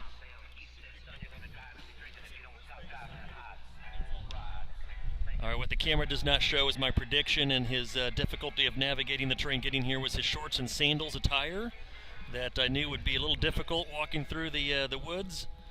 But here he comes, so I'm going to go ahead and... Okay. Yeah, looks like our camera just went out again. This is the inaugural broadcast of Palmer Studios Sports Broadcasting.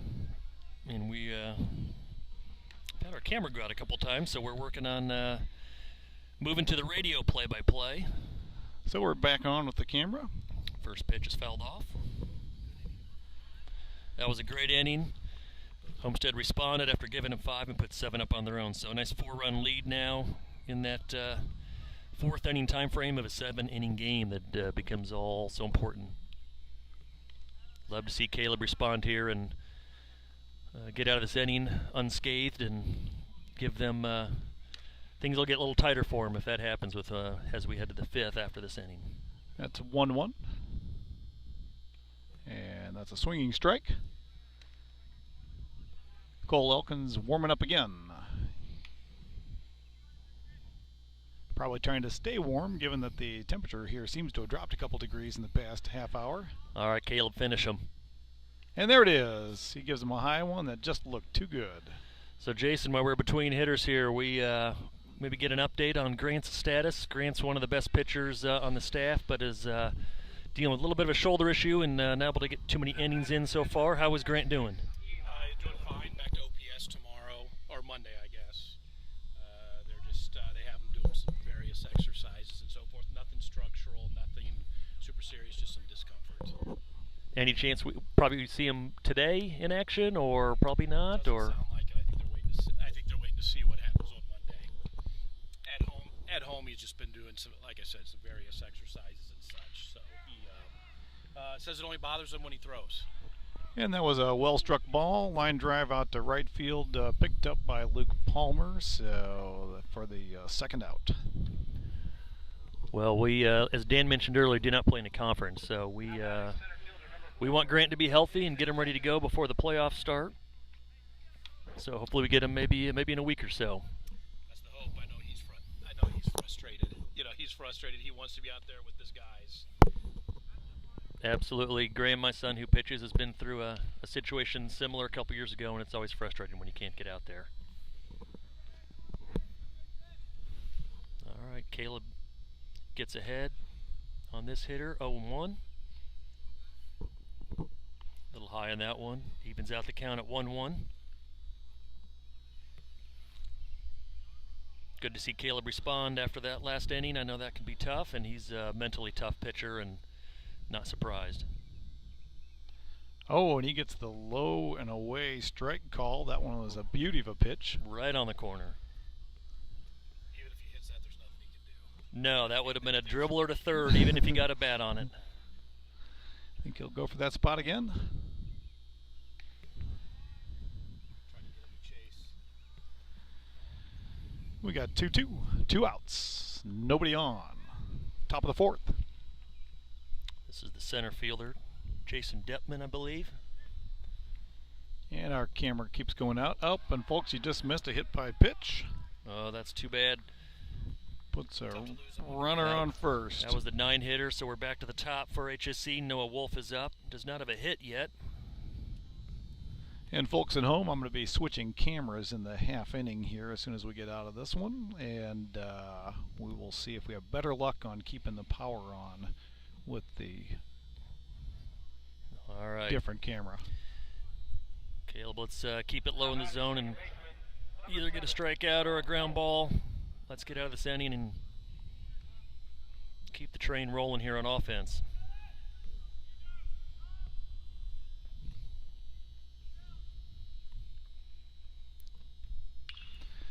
There's a hit, long Get to it, fly Luke. Come on, ball, right foul, and Luke got a little worried about the rolled up tarp in the corner and was unable to get to that one.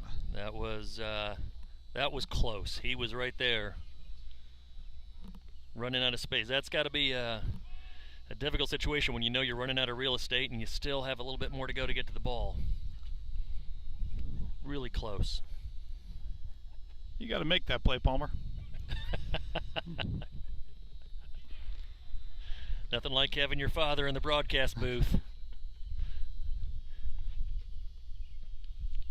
And there's a foul tip for strike 2.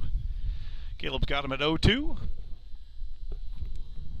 Yeah, the breeze is picking up a little bit. I do feel the temperature drop, so that that front isn't far away. Now it is blowing out, so if someone can get something up in the air, Nope. it might Yes. We have a 400-foot center field wall. Not sure what the corners are here. I don't see anything. 365 right center. I don't see anything in the corner. I think the alleys are the same at 365. I can't quite make out what the 2 and 2. And folks at home, I see that the camera's out again. Like I say, we'll be replacing that one shortly. Missed on the outside.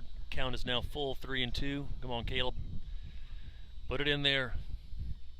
Let the defense get one for you here.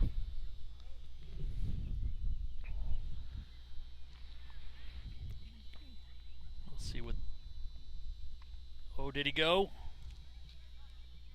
Nope. Tried to get him a chase. Missed on the top of the zone. Didn't go around, so that puts a runner on first. First was open, so nothing hurt there. Let's just get this next one. Hey, Jason, can you hand me that bag right there? Flip that over and. Nope, that one. Thank you.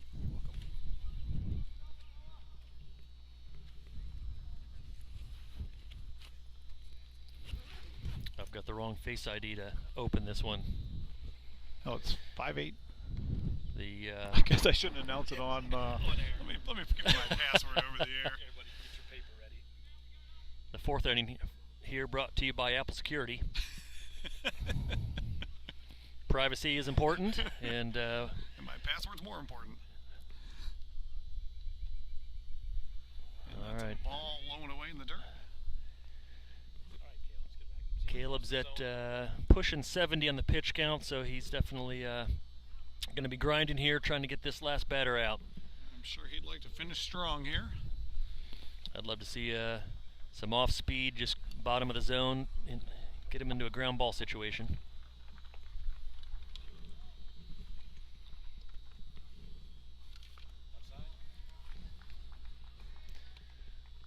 All right, runner, HSE batter now ahead, 2 and 1. Gonna hand somebody that. You can't go too far. I've got coffee in my left hand and a scoreboard in my right hand. My pocket is ringing. I don't know that number, so again, Apple Security. I'm not going and caller ID. Thank you very much. So I'm not going to answer that. By the way, this feels like it might be Caleb's last hitter. I would say they had Cole Elkins warming up for a couple innings in the bullpen. So come on, Caleb. Finish this up. Let's finish it. Get high. Here we go.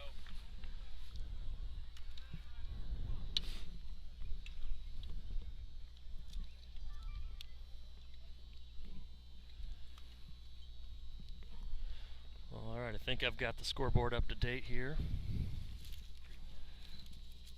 3-1. Oh, just missed. And they're loaded. They're loaded. See if they're going to give Caleb one more batter. The chance to get out of here with no damage, but here comes Coach Bile. Yeah, he started this inning off so well. And just, arm's probably getting tired out there. Yeah, you know, we're only a few weeks into the season, and there goes Caleb. Great job. Caleb's heading to the dugout, but another good start for Caleb. Leaves with a 4-run lead. And I assume that's going to be Cole Elkins coming in. He was the bullpen pitcher warming up earlier.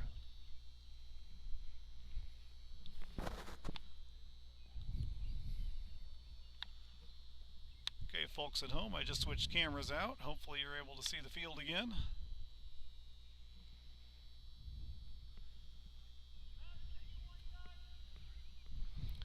Let me know if you have an opinion on which camera was better, this one or the prior one. We are balancing our iPad here on the ledge, and every time I move, I feel like I need to catch the iPad.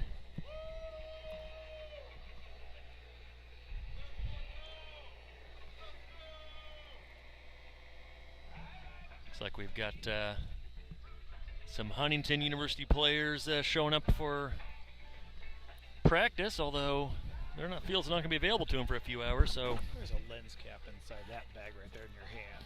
not sure where they're going. Although maybe it looks like they're going to go to the cages there behind the visitor dugout and get some BP work in. Huntington University's doubleheader in Michigan was canceled today and rescheduled for Monday.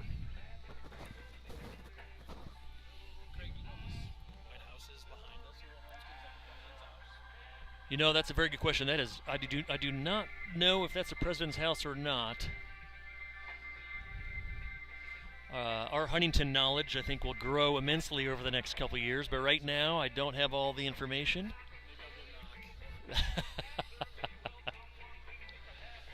This does look like the players' parking lot here behind the scoreboard, which is an interesting location during a game. Now, I know it's a 400-foot fence, but there's a couple guys that have bats that could get here. So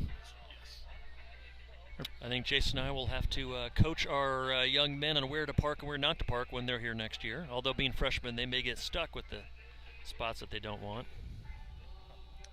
Yeah, folks at home, if you see a difference between the cameras, I switched out to let me know. If it's the same, let me know that. I did get a comment that it was perfect to have all the outfielders in the middle. That way they can see them all. Now batting first baseman number 14, Hunter Dills.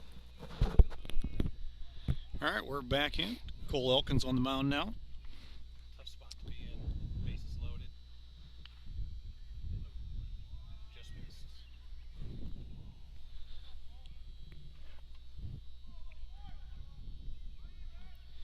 We still got 2 outs. We've had 2 outs for a while. We had 2 outs 3 batters ago. And Cole starts off 2-0.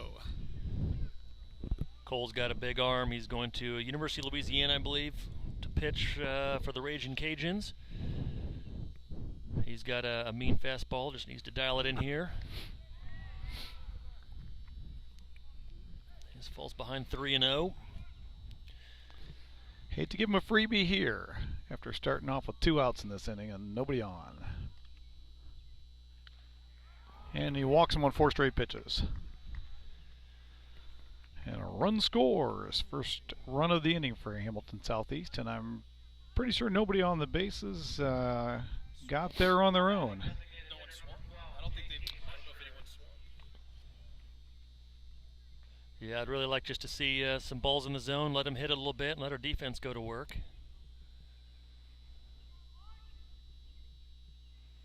And that one's low into the dirt.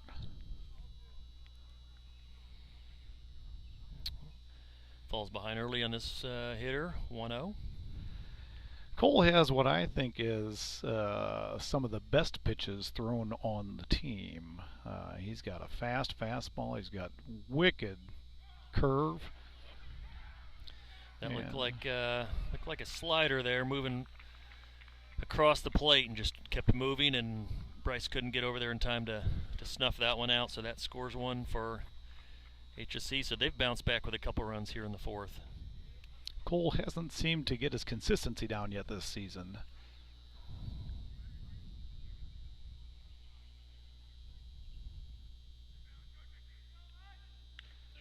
And there's his first strike of the outing. Not sure if Carter Matheson is swatting away flies out here in the outfield or just warming his shoulders up. Another one right on the inside. Called strike 2. Outside, inside. Keep moving him around. 2-2 with 2 outs. Let's finish this. Let's get out of this inning, boys. Oh, no. Or That's we a tough can break. have another run score. Another freebie, unfortunately. Missed inside and low, and again, Bryce couldn't get all the way over there. Another run scores. So now it's a 3-run inning for the Royals. They've definitely responded to our big inning. Got a 1-run game, 9-8. Yeah, unfortunately, their response is largely given to them. There's the ground ball we were looking for. Weigert fields it cleanly, throws it to first for the 3rd out, and we are finally out of the top half of the 4th. Boy, that's tough. We couldn't get that last out, and all 3 of their runs were scored with 2 outs. Yeah, I felt better with the 4-run lead than I do with the 1-run lead. Yes, indeed. So Not surprised, another tight game. I am glad Homestead has scheduled some of the games against some of the schools like Cathedral last weekend, Hamilton Southeastern. This weekend we played Fishers earlier in the year. Those are good ball clubs and the type of teams you'll face in state playoffs. So I'm glad we're doing this, playing really good teams. It'll make us better down the road. We tend not to see a lot of great pitching when we play SAC teams. So. Yeah, and there's always the theory that it's because we're a non-conference game for those SAC teams that are playing us, and so that they don't throw their best pitching because they're saving it for 2 nights later when they're going to be playing a conference game that is meaningful to their record. So you always have the curiosity of whether or not that theory is true, or if we just annihilate those teams because we're better than them. And this is obviously a Homestead Broadcasting Group. It's always tough when your offense is rolling and you want to get back up to bat and to have a long half inning like that. You're not kidding. All right, boys, get it warmed back up.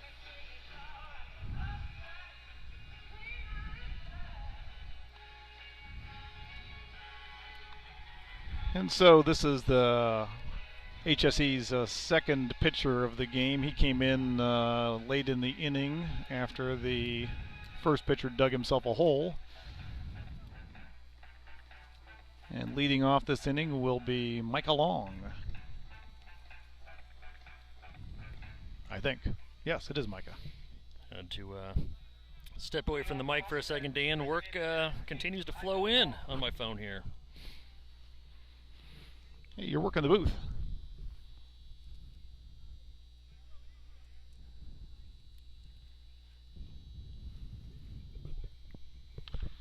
Micah puts the bat on the ball. The third baseman fields it.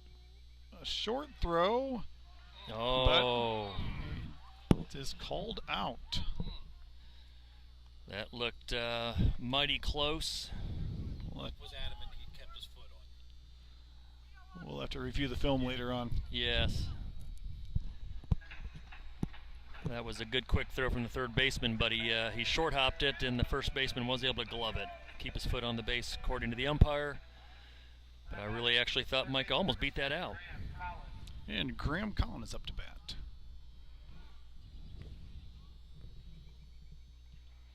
Nice hit last time up. Graham's 1 for 2. He gets a called strike on that one. Looked a bit high from here, but I'm not behind the plate. Yeah, I would agree. That looked like it was at the top of the zone. Maybe even a little high. But plus a ball or two. Yeah. That happens. And that's a ball in the dirt. Got some A-10s flying over right now. Oh, we got a nice little flyover going here, Dan. I don't know if the camera can pick that up, but unfortunately for the fans at home, no. Yeah, we'll try. They were a little late, but there you go. A little late on the national anthem flyover, but we'll take it. It's nice of them to do it. Number 2 should be coming over here shortly. Here he comes.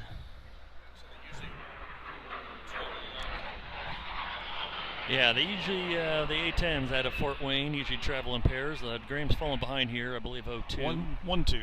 1-2. He holds on that one. And now it's 2-2. Catching up in the count. See if Graham can protect the zone here, put a ball in play. You never know what might happen. And he holds on that low and away. 3-2.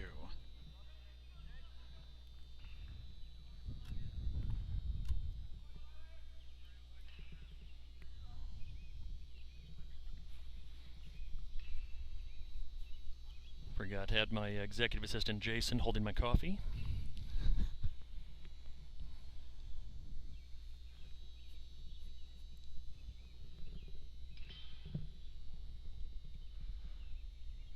We need a base runner here so we can, well, wonder what's going on here. Umpire's walking out to talk to the pitcher. Now walking back. That was a little unusual. They were looking towards the Hamilton Southeastern dugout and not sure, so. Pitcher kind of threw the baseball over to our side, rolled it over like he wanted a new ball. Oh, okay. All right, well. The person Here comes the full count pitch. And it's going to sneak through right There we between go. the third baseman and the shortstop for a base hit.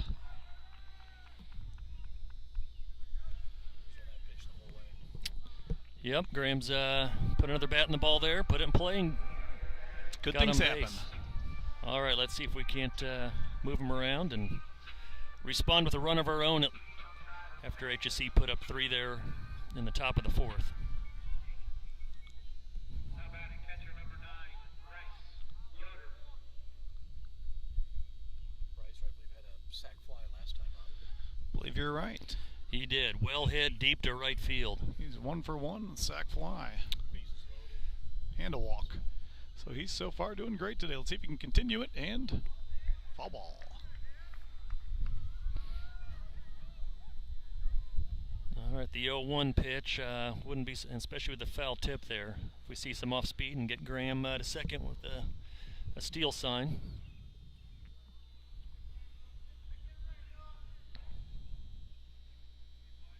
We have to guess and assume. We can't read the signs. I do miss the good old days with Coach Parrish and having no signs and just Yell at him. yell at him. Go ahead and steal. Steal.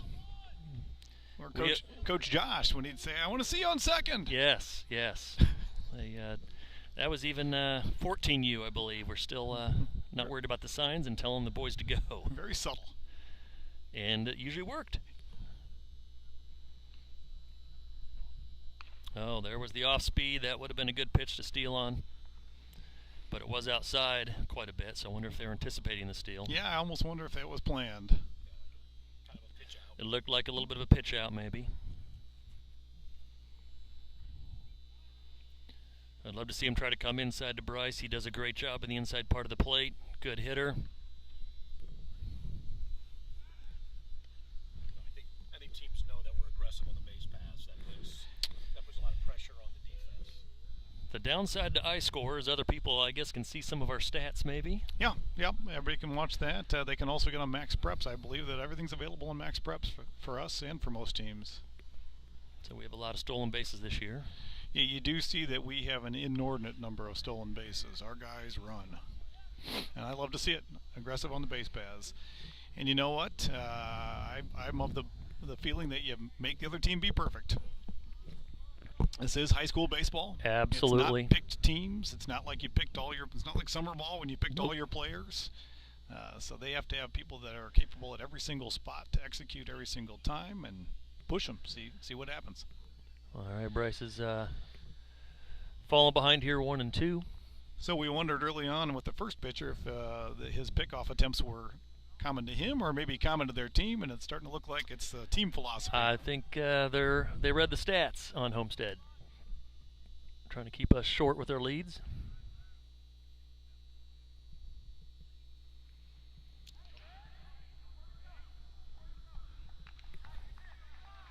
Well, that was a good breaking ball on the inside of the plate. Did hit the dirt. Bryce was trying to protect the plate there. Did try to swing at it, and it was a drop third strike, but first base not open, so no opportunity to run the base path. Let's not leave this batter stranded, or this runner stranded. Now batting the shortstop number 2, Jaden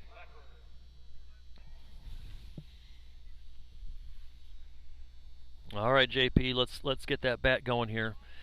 Last summer, the last probably month of the season, he might have had the hottest bat on our summer league team, the Summit City Sluggers. And you know he's capable of hitting it hard, and he just did. Right on and we cue. And Right it's over on the left cue. fielder's head, and looks like a stand-up double with a run about to score, folks. And there it is. We put a run on the board. Didn't waste that one. Great job, JP.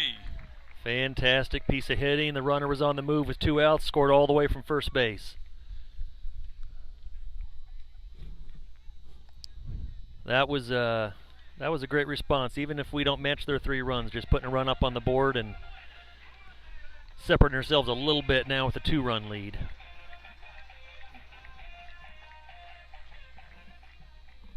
We got a little action going on in the dugout there, a little cheering.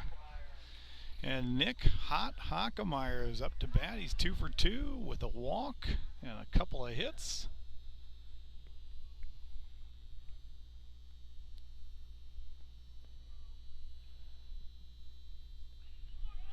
And the ball gets away from the catcher, and the base runner moves to third. That was a good read by Jaden Lepper. Saw it in the dirt immediately and moved down to third.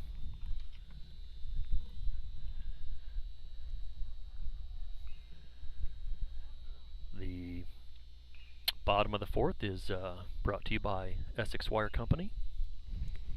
We'll have a interview with VP of Sales Jason Krauskopf here between innings. Appreciate that sponsorship deal, Jason. That's wonderful to have them on board. Called strike on the inside corner there.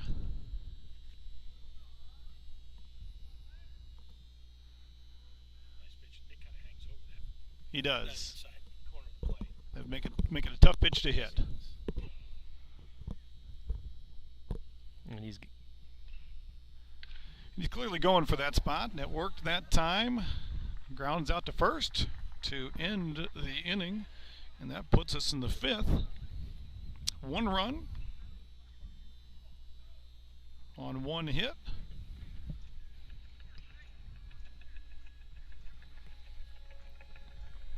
Or was that 2 hits? I think we had 2 hits that inning. We had that double by JP there at the end of the inning to score the run, and Graham with the single earlier to get on base. So not every inning's going to be a 3, 4, 5 run inning. Sometimes just those putting a 1 up on the board is important to keep the score going, and what has ended up being a high-scoring game. It has, yes.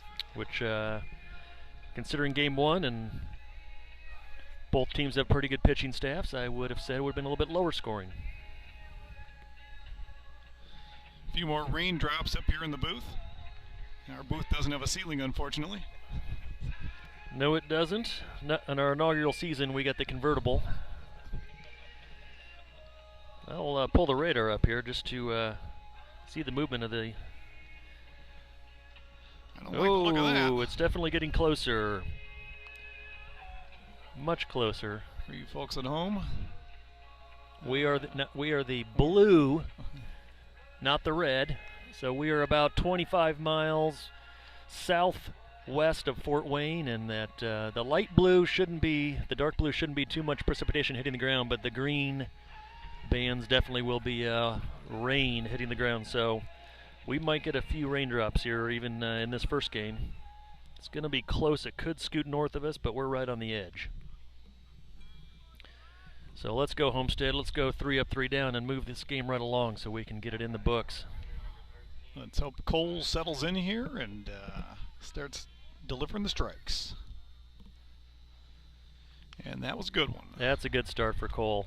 He gets one of those strikes thrown early in the count, and I think that just boosts his confidence. It does. It puts him in a groove. That was a close one high, but called a ball. We've seen that one called a strike a couple times today. Yes, we have. Yes, we have.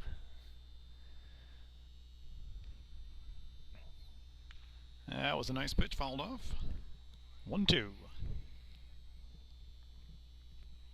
Hopefully by our next broadcast, for those of you at home, we'll have the virtual strike zone hanging above home plate there and be able to freeze the pitches and actually show if the umpire was right or not. We're looking for one more sponsorship deal before we can make that happen. If you're interested, please call Dan Palmer. It'll be made out of paper and hanging over the strike zone. could get in the way. Or we'll, with Mech Paint, we'll draw it on.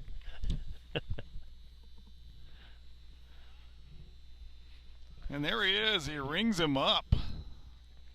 Around the horn. A lot of movement on that curveball. Like to see that. Like to see that. He definitely can throw that hook. I'm not sure anybody on the team has that much movement. No. And it really moves like a slider, not just a 12-6 curveball, but it moves over across the plate, especially on a right-handed batter. Comes right in on the hands. Ball went inside.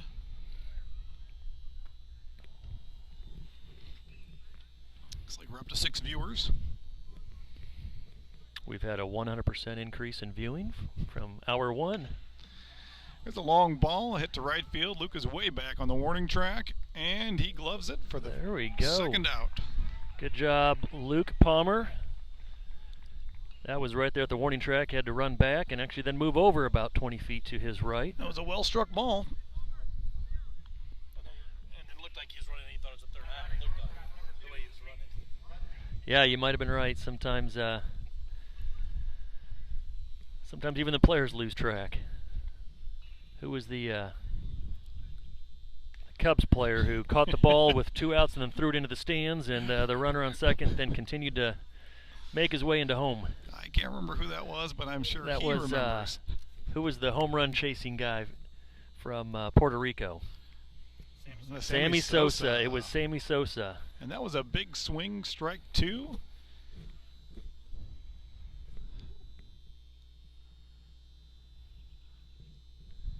And everybody's quiet here because we're wondering if we're going to be able to actually get that third out. And there it is. Fastball right down Main Street. Cole was certainly on that inning. Much different. Sometimes I think he needs an inning or two to get into the groove, and he definitely got into the groove that inning. Should be 2, 3, 4 for us this at bat. I think you're right. We need to get you a headset, Jason. Again, with another sponsorship deal, we'll be able to buy a little bit more equipment. And Essex Wire. Sure they're in for a couple of bucks. Hope they aren't listening. I think we're going to conduct the interview of the VP of Sales at Essex Wire for this inning. That's right. That's right.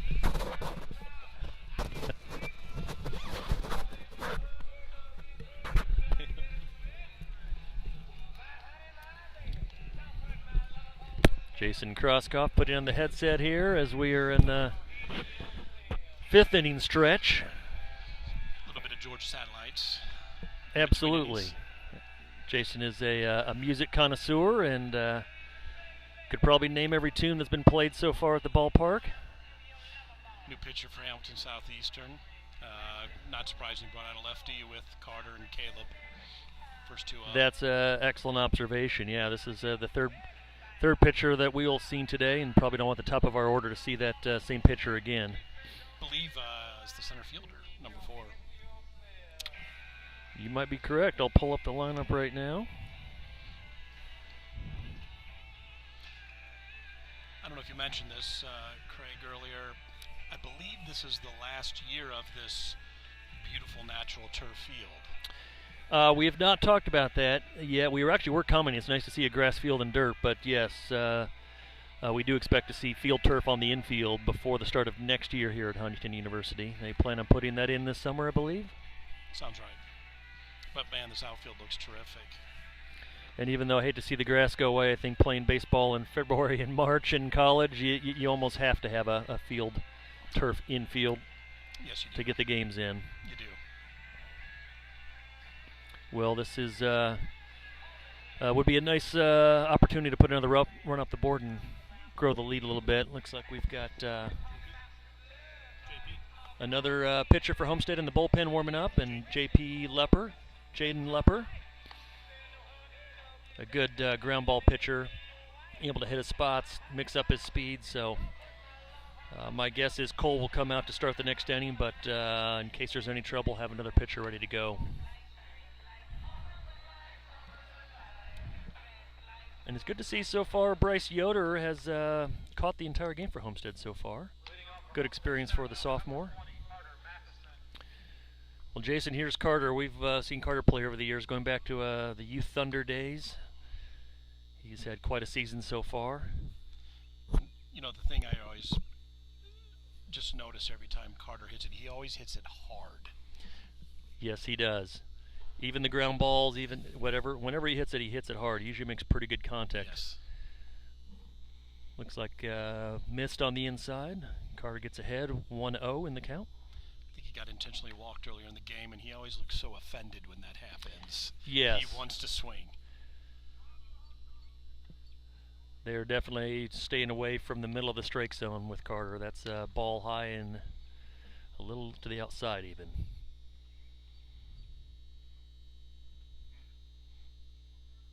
It's got to pick your poison. You pitch around Carter, then Caleb comes up. That's a tough. Yes, it is. Back-to-back hitters. That was a good curveball right into the zone there. So 2-1 on the count. Everything off speed so far. Can't tell. Looks like the first pitch was a fastball inside, but they are nibbling the corners for sure. With the fastballs, the off speed did come down the middle, and he can hit the curveball too. There's another one. Got him a swing at it. He was just missed. 2-2 the count. Come on, Carter. Let's see if we can't put the bat on the ball. As Jason said, it'll be hit hard. Even the ground balls can get through the infield. He hits it hard. That ball's popped up. Catcher going back for it, and it's out of play into the stands. Foul that off, stayed alive for another pitch here. Count stays at 2-2. It looks like Carter had to watch a couple. Obviously, a different speed on this pitcher than the previous guy, so had to become acclimated with. Looks like it might be coming in a little bit slower than the last guy. And, lefty on lefty, that's a different angle, so Yes, that was it a is. smart move by HSE to give him a completely different look.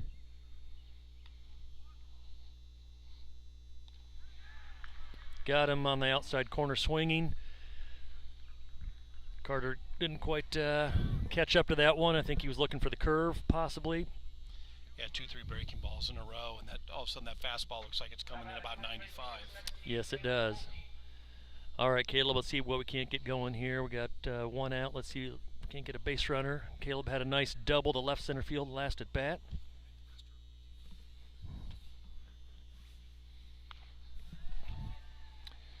Chased one a little high there. All right, catching up on the scoreboard here. Caleb falls behind 0-1. Here comes the pitch. High fastball. 1-1 on the count.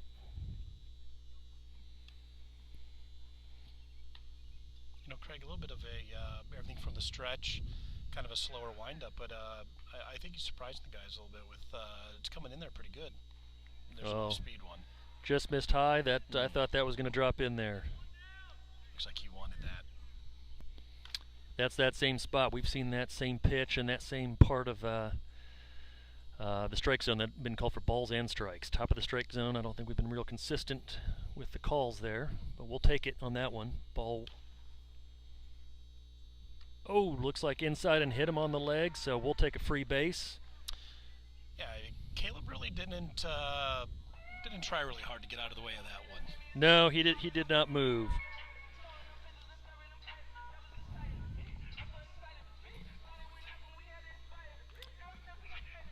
They're being lower in the legs. I think you can get away with not moving, but if it's coming on the inside towards the shoulder and you don't move, I've seen the umpires not give those free bases.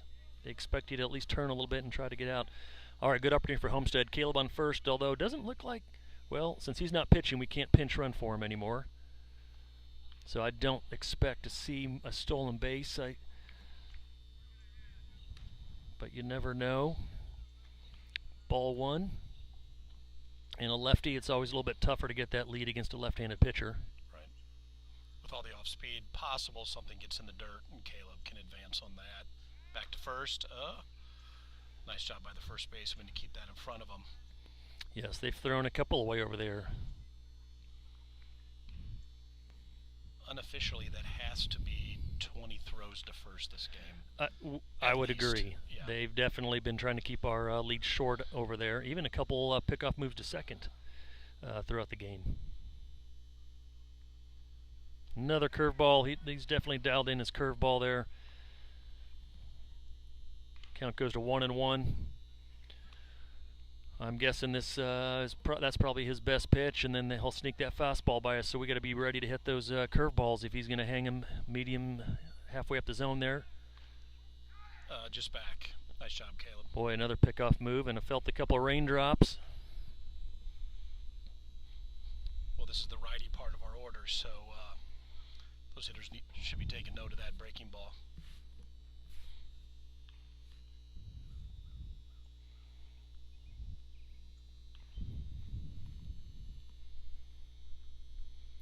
There, the dirt. ball Just gets by him. I'm sorry, Craig, just what we talked about. Wait, with all the breaking balls, something gets down in advance, so now a runner in scoring position. That'd be a nice run to put across. Yes, it would. Although we probably didn't remember the passcode to get back into Dan's screen, did we?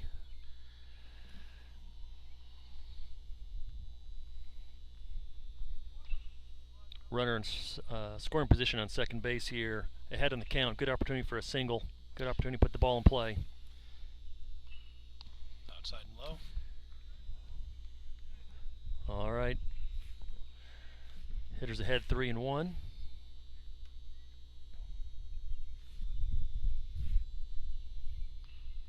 We lost our screen. For those of you at home, I believe this is Brendan Weigert up at bat. Yes, it is, number 11. He's hit a couple out. He's now ahead in the count.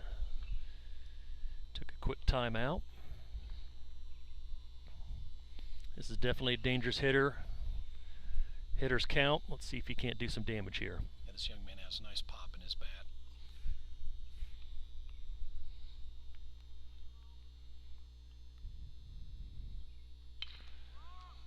On cue, That is going into the gap at center field. Made a nice play on that, and Caleb had to hold up at second. That might have been just off camera, but center fielder made it over to his right. Made a nice clean catch. Craig, this sounds like they've recycled some of our 2019 walk-up music. I forgot to pay attention to the walk-up music. That was actually one of the most nerve-wracking moments. I was trying to see what walk-up music Graham Collins chose this year. All right, let's see what Luke can do here. Luke Palmer up at the plate, runner in scoring position. Curveball low. Luke goes ahead, 1-0. The best what's around is that Rocky 3 or Rocky 4? The song. That was Karate Kid, wasn't it? You're the best? Oh, you are That's correct. Karate You're Kid. the best. That's Karate Kid. I think actually Luke may have used that walk-up song 2 years ago as well. He did. Yes. Yes, because there's no walk-up music last year. All right, Luke, ball on the inside, goes ahead 2-0. Now these cars are certainly in jeopardy with Luke up. We were surprised. We saw the Huntington University players show up for some batting practice since their series was canceled today, and up in Michigan, and they're parking in center field. It's a 400-foot fence, but I've seen Luke hit it out of a similar-sized park. Right there, first strike. That was that curveball again. Lower part of the zone. I think it's probably wise to lay off on that one for Luke. He was ahead 2-0. Good decision there. All right, let's see what you can do, Luke, here. Counts 2-1. Runner on second.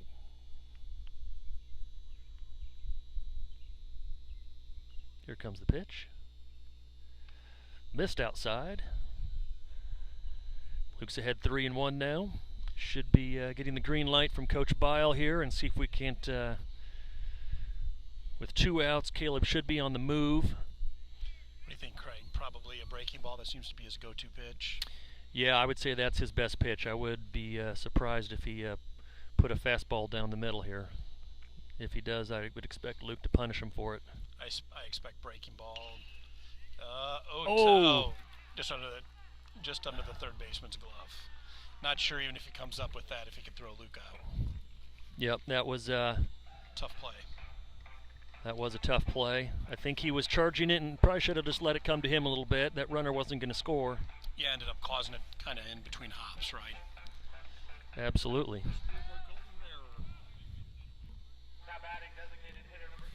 Hard hit ball, ball in play. Good things happen. Advance the runner. Now we got runners on the corner here. Let's see if we can't do some damage. I expect to see Luke on the move here, and throw or not, I fully expect to see a massive slide. Absolutely. There is no such thing as a clean Luke Palmer uniform. Yes.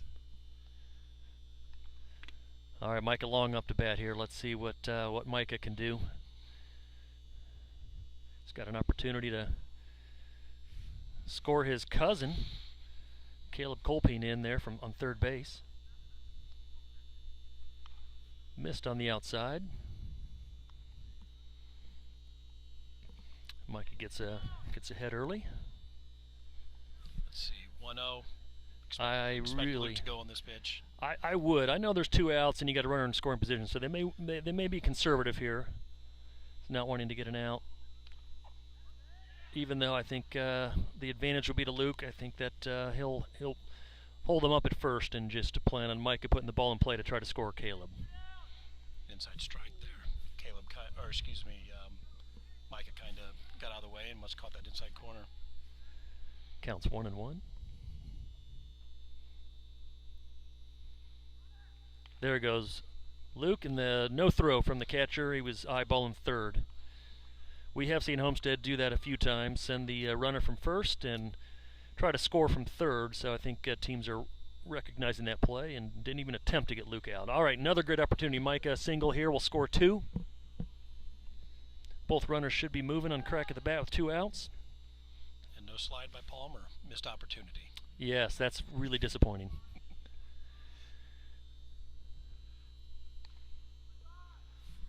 Ooh, that was a called strike, 2-2. That ball was really low. That was a strike? I'm pretty sure I saw from center field. Even saw wow. the call. That was a terribly low pitch. Wow. Nothing. So Micah's going to be really protecting the plate here. Put the ball in play. Let's. Wow. That was close to that zone that we've seen Yes. called strike before. Yes. So count is full. Man, I don't know how you lay off that after a really low strike. Not really sure where the strike zone is. Tough to watch something go by close. Oh, that's Missed. outside. Loads the bases. Loads the bases for number 10, Graham Collin. All right, another opportunity for Homestead to put some runs on the board. 2 outs. Bases are loaded. Let's see if Graham's got a couple hits today. Let's see if he can keep that going and score some runs here. Yeah, I think Graham's going to see that off-speed pitch and jump on it. You might be right. He's ready for it.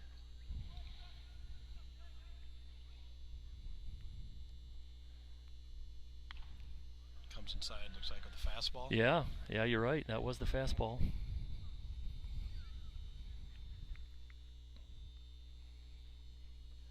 Graham goes ahead 1-0 here.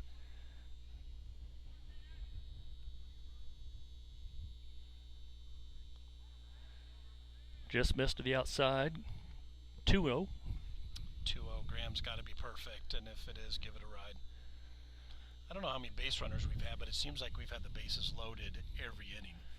We've had some plenty of opportunities here. Here's another great moment for Homestead. Let's see if Graham can convert here. A little bit on the outside. Good pitch maybe to put the bat on, but I think he wanted to see if he can throw a strike first. So 2-1. Yeah, it looked to me like he wasn't swinging in any way. Take the whole way. Wouldn't be surprised to see that curveball right here. Agreed. Oh, tried to nibble on that outside Yes, corner they and are. just missed. That was a very similar spot to the last pitch, but 3-1 to Graham here. This should be coming to him. I assume green light from Coach Bile, but we'll see. I would think so. In order to put him, pitcher's got to make a pitch right here. Here comes the pitch. Outside. Missed. Missed on the outside. That wasn't even close. Walked in a run. RBI for Graham Collin. That's 11-8 now for the 3-run lead. Nice to continue to put up a number in every inning here other than the second for Homestead. That just puts more and more pressure. So this really has turned into a high-scoring game. It has. Like I said earlier, I think a little bit surprised. Both teams have a lot of pitchers, a lot of arms, but it's certainly been an offensive day so far. Now here's Bryce Yoder's Bryce. Nice contact all day. Bryce has had a good game so far. Love to see them. Oh, got a curveball there on the inside. I think he was probably looking for the fastball. Yeah, I mean that lefty on lefty, that curveball has to look like it's coming right at your Yes, it does. elbow, and then it just drops right in. But now he's seen it. That's right. 0-1 pitch. That was definitely a pitch to swing at. That was the same curveball, but definitely hanging right in the middle part of the plate. Bryce just missed that. Falls behind 0-2 here with 2 outs. So Just missed it. gonna have to protect the plate here, just get the ball in play, and hope for something good to happen. What do you think, Craig? Breaking ball low and away, or I is it think- going to come with some speed after 2 off speeds? Probably not too low. You got a runner on third that could score That's if they're not true. careful. Oh, Way to stay alive there. Try to sneak a fastball by him. dancing in the dugout a little bit. A little late on that, and put it right towards the Homestead dugout. They do have some fences, short fences in front of each dugout, unlike some of the high school fields we play on, which is still amazing to me. All right, Bryce, let's see what you can do here. 0-2, fouled that one off. I expect a breaking ball here, but we'll see what they come up with. Oh, Got under a little bit. a little bit. Another breaking ball, middle of the zone. That was another good ball to hit, but again, that lefty on lefty curveball is so much different than a curveball coming from a righty. So unable to convert in that situation, but we did put one on the board. So 11-8 is the lead, 3-run lead as we head into the top of the 6th here, and the rain, knock on wood, is held off. We'll do another radar check here and get Mr. Palmer back on the mic. You want to stay on? Thank you, Jason. Mr. Crosskoff. Thank you for letting me. Absolutely. We really can't wait to see Grant on the mound again. We know we got to get him healthy, and hopefully maybe a week or so, but those arms are tricky.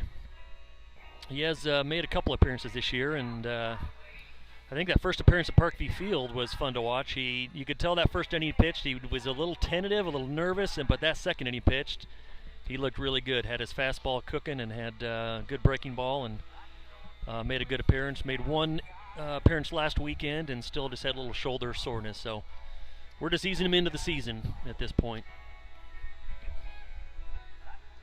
Yeah, with an injury, obviously, there's always the physical portion of it, but then there's always the trust and the mental portion to get through. And that's as well. probably the bigger hurdle. Yes. Cole Elkin still on the mound for the Spartans. Looks like haven't made any changes to anywhere in the field yet. We've got Caleb Colpine, who's at first. Took Micah's spot, but Mike is still in the lineup as the DH. Still with Graham at third base, Graham Collin. We've got middle infield of J.P. Lepper and Brendan Wiegert. Brendan Weger. Thank you. I was waiting for him to turn around from the mound there. I'm pretty sure that's Sticks, number 11, Sticks, correct? that is correct. And we've got Mr. Hockmeyer playing left field, Carter Mathis in center field, Luke Palmer right field. All right, Cole, leading off last inning. Yeah, Cole mowed him down the last inning, but now the bad half of having a good offensive performance in the inning is you got to sit for a little while. Starts off with a good pitch, but low. Didn't miss by much. That was Saw that a strike last we time. saw that called as a strike last time for the HSE pitcher. Rolled over on that one to the third baseman, Graham Collin. Oh, and I don't know. I felt like he had him with the tag. But He thought so too, Dan. Caleb usually doesn't Yep. say or react very much, so if he's shaking his head, you'd think he hit him for sure. the runner is called, safe at first, and they're subbing in a pinch runner. Looks like Coach Biles going to question the umpire on that call. Graham made a nice fielding play, but his throw was a little high and a little off the bag. Tough throw on the run like that.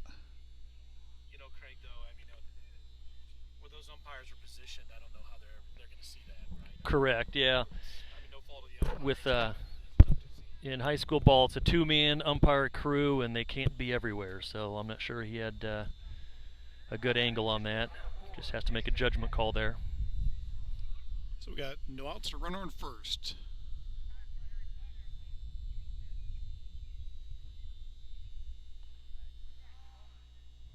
Low and away. Ball one. All right, I'd like to see Cole just keep on these hitters. Oh, Cole goes back to first on that one. keep putting pressure on these hitters with his fastball, hitting the zone early in the count. That always usually ends up with a good result for Cole. Missed ball one, 2 hitters in a row here. Let's see if he can't find the zone. Close a couple pickoffs this year, I believe. I think you're right. Cole does have a good pickoff move to first base. That's the advantage of a lefty pitcher. You can keep your foot there, not have to pull it off, and just step towards first. That was a nice pitch. He did call a strike. That was on that outside corner. He kind of dropped the arm a little bit and kind of curved it over. I think he definitely caught the corner there, and that's practically unhittable for a lefty hitter. Yes, it is. Missed high. 3-1. Let's go, Cole.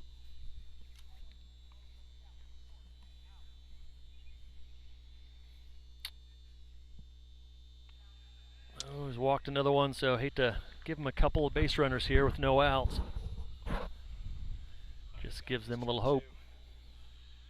Yeah, our 3-run lead is a little tenuous. Yes, it is.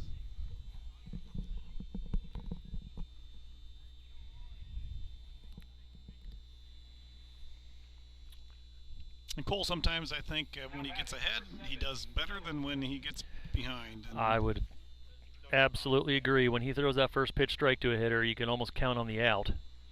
When that first pitch is a ball, we just he has to grind a little bit.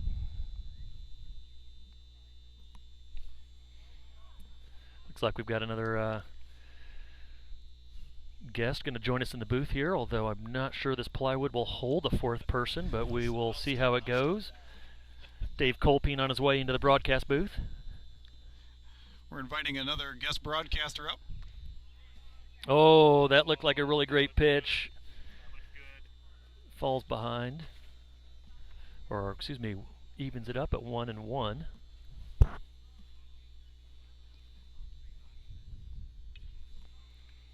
Fouled off. Cole gets ahead on this batter 1-2.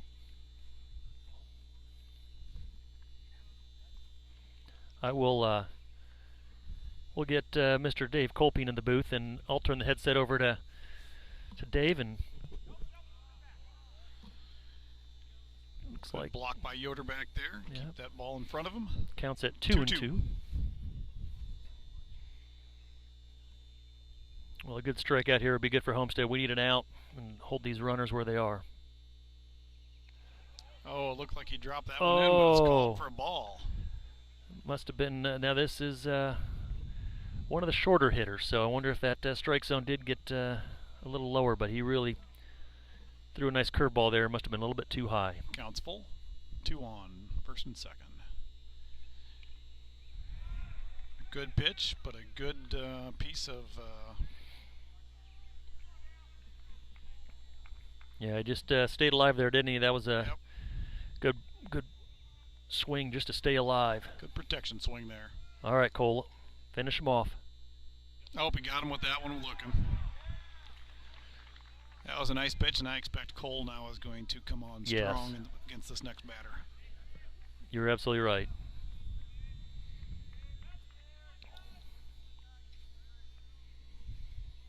Got that first out. That's always important when you allow those first couple of guys to get on. You need that confidence and know that you can maybe hold them here. Let's see if Cole can't get this next batter and get the 2 outs and keep the runners on first and second. We got 1 out. Boy, there's another great curveball that just is not getting the call, is it? No, it is not. It looks like it's dropping in from back here, but maybe it's just dropping a little too late. He has so much movement, and when it starts out that high, I'm just not sure even the umpire's expecting to drop into the zone. And another great pitch there. 1-1. Of course, the deceiving part is always it's not where the catcher catches the ball, it's where it crosses home plate, and it might have been still a little bit high.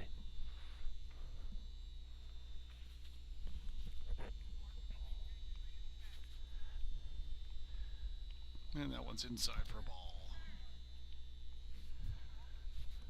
2-1.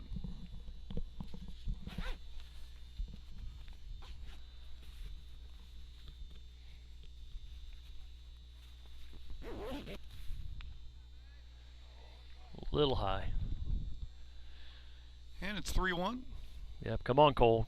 We gotta let's get this batter. Let's make him hit. We got a good defense there. Let's not put another freebie on. You can do it. And there it is. Nice pitch. Called strike. I think the batter was looking for ball 4, but I don't think he was planning on swinging either.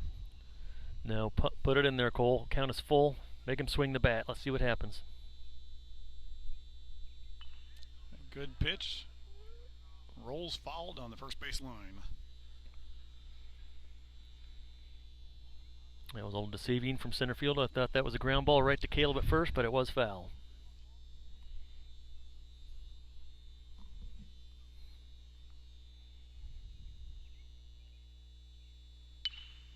And there's a line drive to right field. It's picked up by Luke Palmer and thrown in. He's going home with it, and it's there, but not in time. Run scores. And on first and third, still 1 out. That was a good piece of hitting by the HSE batter. Got deep in the count, didn't get his walk, so he put the bat on the ball and got an RBI, so the game gets a little closer. The gap closes 11-9.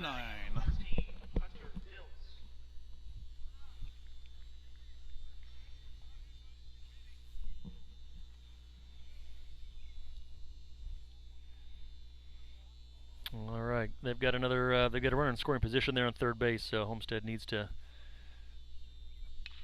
Hunter's 0 for 2 today with a walk. That's a high fly foul ball down the first base line.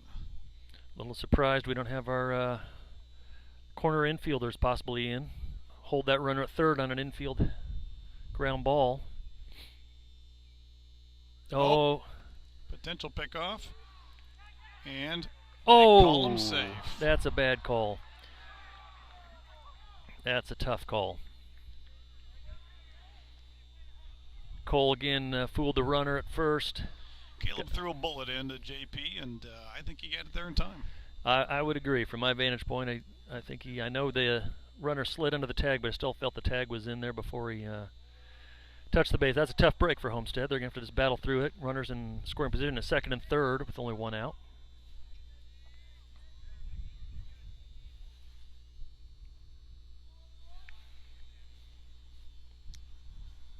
I've got the count at 0-2, but everybody else had it at 1-1. Missed a little on the inside.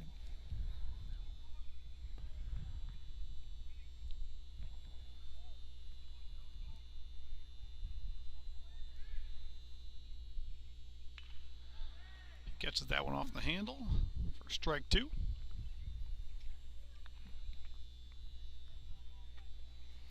And we're starting to see a little bit more rain out here. It's not quite more than a sprinkle yet. Yep, it's. I think we're right on the edge of that system. All right, Cole got a 2-2. Let's finish this batter. Misses low. Way to keep that in front of you, Bryce. Bryce Yoder did a great job of blocking the plate there, or blocking the fastball in the dirt. And the count is full with 1 out. And the bases are loaded.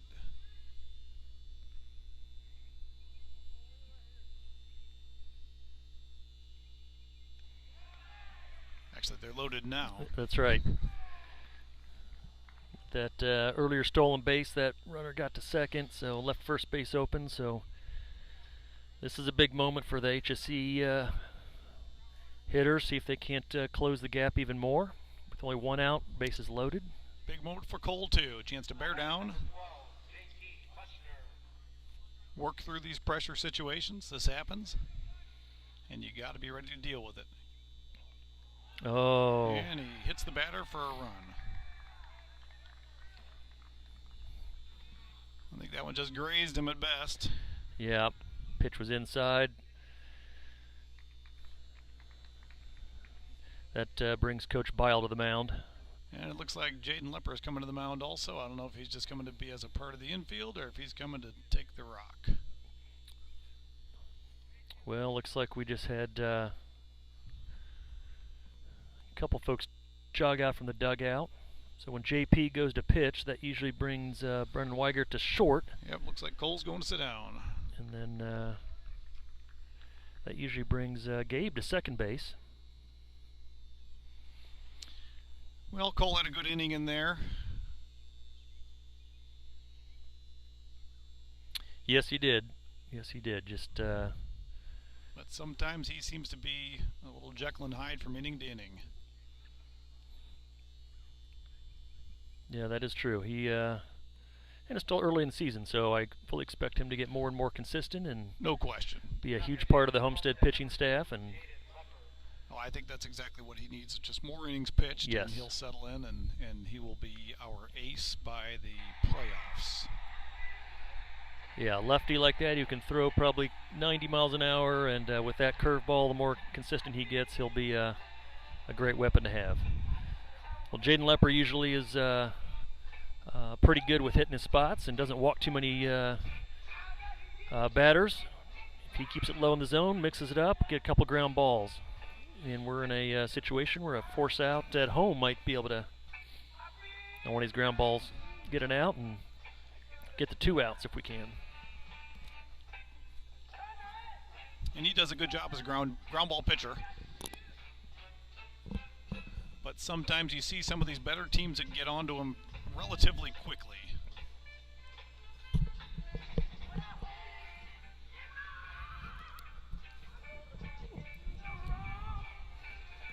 Yeah, I think the key for Jaden is to keep it low in the zone. I think when he keeps it in the upper part of the zone, sometimes he gives up some hits, but really consistent, good pitcher. Let's go, JP. Now batting number 13, Ty Radel. All right, Homestead still holding on to a 1-run lead here, only 1 out, bases loaded. This is probably the biggest moment in the game so far. And he drops the first pitch in for a very nice strike. Is that a curveball? That was a curveball right on the inside part of the plate, hit the lower part of the zone. Just keep doing that, JP. Goes for the outside corner on that one. Couldn't get the hitter to bite on that one, could he? Well, you know, after you walk several batters and then hit one, it doesn't even matter if you change pitchers. I think the hitters get in their mind that they're going to be walked, Yep. and they aren't ready to swing. So I think you just deliver these guys strikes, and they might not be ready for it.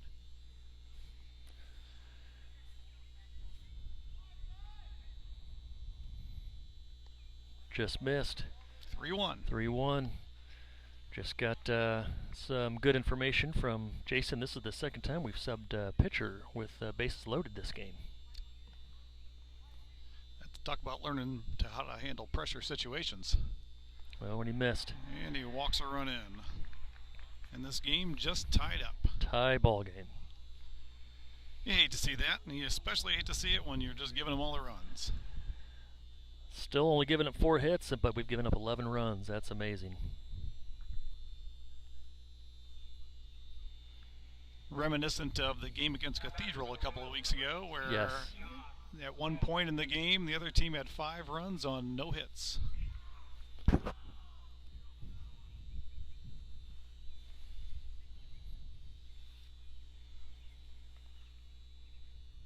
Got a little bit of a coach's huddle with the hitter.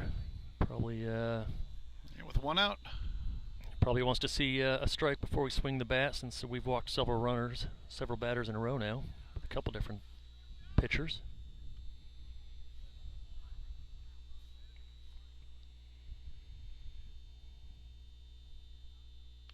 and there's a strike to open up the batter. All right, now he's got a head on him. See if he can't find the curveball back into that zone again on second pitch here. Maybe get a ground ball double play.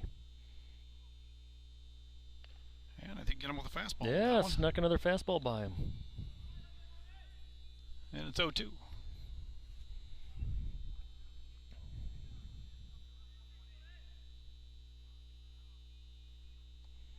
Oh, No. that's going to be a close one. But they're Boy. saying he did not swing. He started to and looked like he got close to that halfway point, but they said he did not. So 1-2's the count. There he goes. He rung him up on that one for the second out, and that was a big, big out. That was a huge out. Let's see if he can't get another one at the plate, not have to worry about the base runners at all.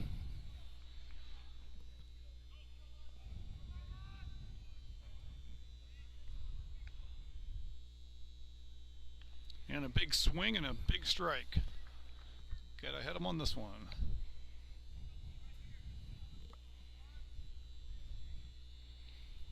This is the 7-hitter. He's 1 for 3 today. 2 strikeouts. And that's a ball. 1-1. 2 outs. The bases are loaded.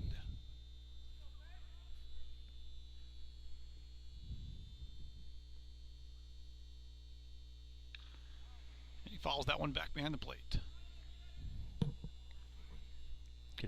Did a good job to stay alive there. I'd like to see 1-2.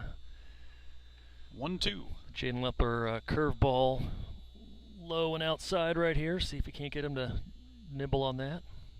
As long as Yoder blocks it.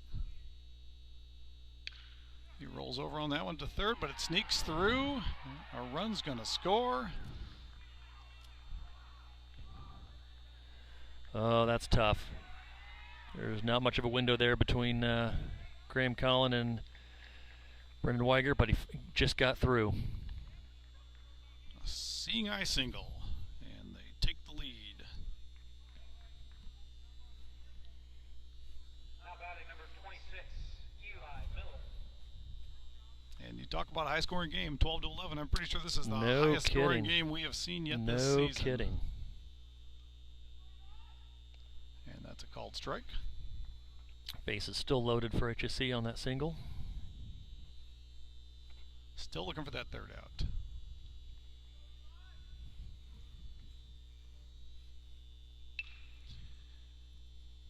Catches that one early and fouls it off down the first base line. For strike 2, it's 0-2.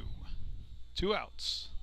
Let's go, JP. Let's get out of this inning, or this half of the inning, so we can get our bats back up.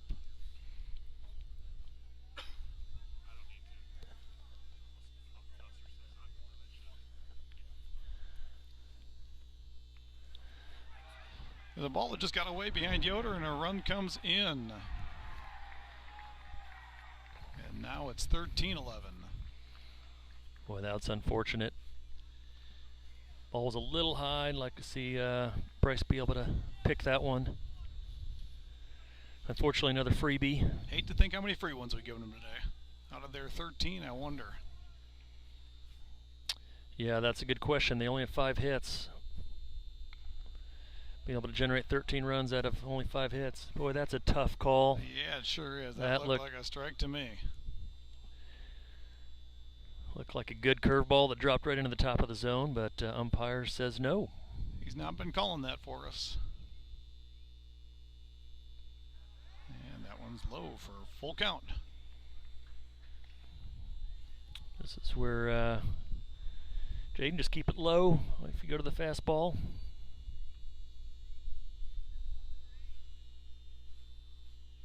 Runners on second and third.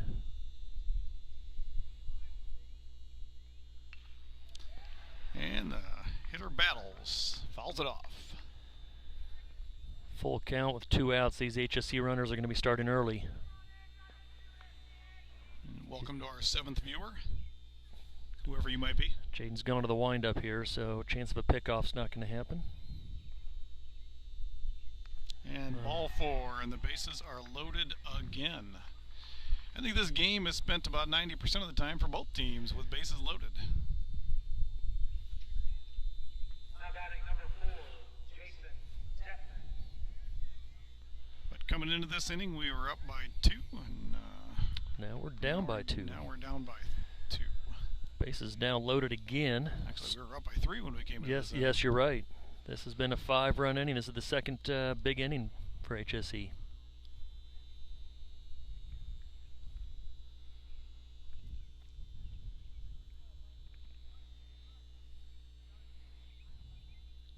Well, we still have the bottom of the 6th and the whole 7th inning to play, so we just need to get out of this inning and give our offense a chance to retake this lead here. Yep, they're perfectly capable.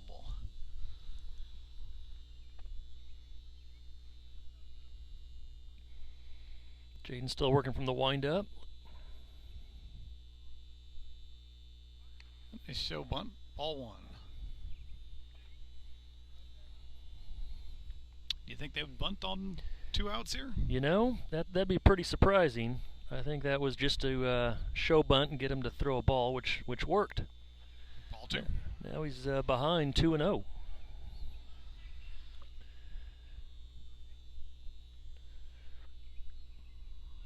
Really don't want to fall behind 3-0. We need to get this in the zone here. Use your defense, Jaden. Ball 3.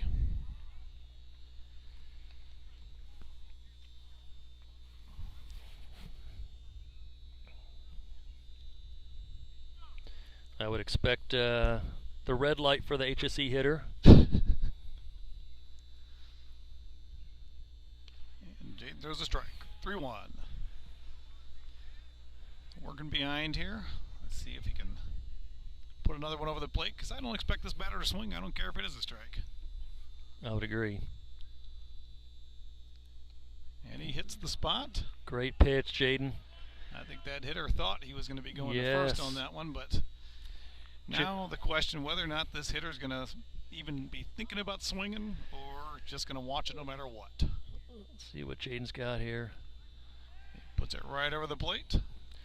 Fouls it off. Boy, those HSE runners are being very aggressive. Full count, 2 outs. You can tell they're well coached. That's the what I don't like about working out of the windup with the gives them a huge lead. And he misses his spot. Walks in a run.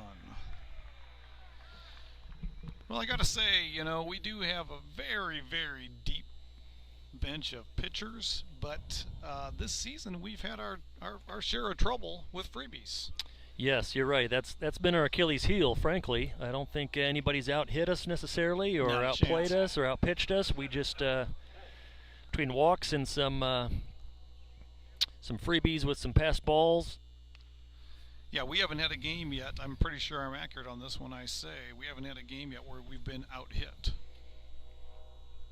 But it's still relatively early in the season. Time to clean that up. But this is a perfect example of what can happen. We're out heading HSE 10-5, and now behind by 3 runs, 14-11. Bases are still loaded, 2 outs. The count's 0-2. Jaden's way ahead here. Let's finish this out and get our offense back on the field. And that's the ball low in the dirt. That's a pretty good pitch there. It is. But at a certain point, I think I'd just be throwing strikes. Still ahead, 1-2 for Jaden. And there it is. Great pitch. Strike 3. There we go. We get out of that inning. Unfortunately, they put up 6. And that puts us at 14-11, going to the bottom of the 6th inning. The rain's still holding off. That's that is fortunate. The rain is holding off. I'll check the radar again here, Dan, but was really expecting to feel a little drops by now, but you know that is sliding north. Oh yes, That we're is actually sliding looking better north. than we were. You want to see that, folks at home? So we're the blue pin, southwest of Fort Wayne, and that rain seems to be sliding north of us. All right, well, we gave Hamilton Southeast some new life on that. They got a 3-run lead, and we got our work cut out for us. We got 2 innings to do it, and we can easily score 3 runs in 2 innings. We just need to get our bats moving early. Still got number 4 on the mound, the lefty. Just got a text update that the other Collins son playing in a basketball tournament. They went 2-0 on the day and are the number 1 seed going into bracket play tomorrow in a local tournament in Fort Wayne. Congrats to the Fort Wayne Mambas and Jake Collin. That's outstanding. Let's see if older brother Colin can go 2-0 today. That's right.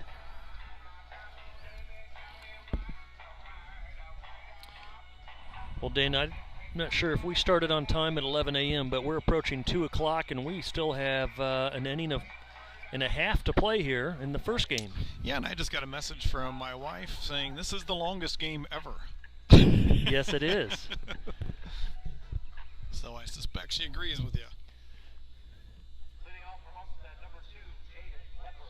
And here we go. Jaden has a chance to help his cause out. He's up to bat, Find a way to get on, Jaden. and he is 1 for 2 today with an RBI. Starts off with the ball. HSC still has that left-handed pitcher in that they've been using for the last couple innings. He's done a nice job.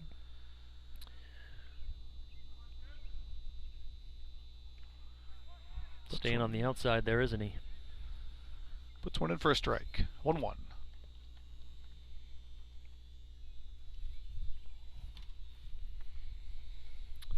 Homestead had our big inning in the third where we put up 7, put up 1 in the fourth, 1 in the fifth. No. Oh. Jaden hits a shot to center, and the center field is running back, but not fast enough. It's rolling on the warning track, bounces off the wall. Jaden's at second. He's going for 3. He's going to have to get dirty. He does, and he is safe with a triple. What a great way to start this inning. Fantastic. Great way to start, Jaden. Runner in scoring position. We've got 3 to go.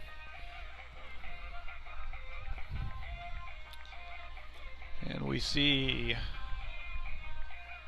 Graham Collins heading back to the bullpen for warm-up pitching, possibly coming in next inning to close this game out. That's interesting that they would. He was, I think, scheduled to either start or close in game 2, but we're back to the top of the order with Nick Hockemeyer. Starts with the ball. It gets behind the catcher, but not far enough. Hockemeyer is 2 for 3 with a walk and an RBI. He's absolutely on fire today. He's batting .370 on the season. Yeah, moving him to the leadoff has definitely paid off. He's done a great job today, putting the bat on the ball, getting on base. Ball low.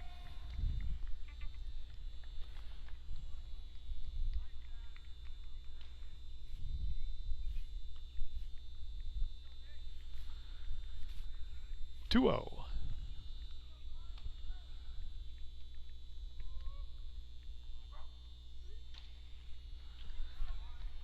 Fights one off with a foul. 2-1. Looked like that one caught him a little inside. Well, at the top of our order here, no outs, runner in scoring position. Homestead needs to do some damage and put some runs on the board here. This is the opportunity when your 9-hole hitter gets on with a triple. You got a chance here. And there's a ball. Sounds like he's coming. He's coming. This is going to be a close play. And he is safe with the ball dropped. I think it would have been real close if he would have kept that in his glove. There was some hesitation there, and then he went. And I always hate that when you hesitate and then go. That's going to make it a close play. But you're right. He did not slide, but they dropped the ball. Run scores. It's 14-12. Now the bases are clean. Hockmeyer's got a 3-1 count. He's got the hitter's count, and it's time for a good Homestead hit. Get another base runner.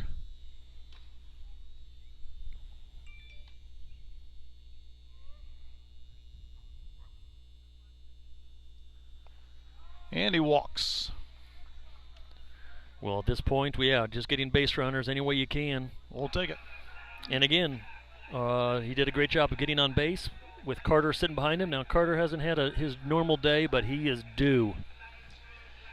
Yep, I expect a good solid hit from Carter today. I hate to always talk about home runs with Carter because he hits a lot of good hits. He always hits the ball hard, and you hate to put undue pressure on somebody.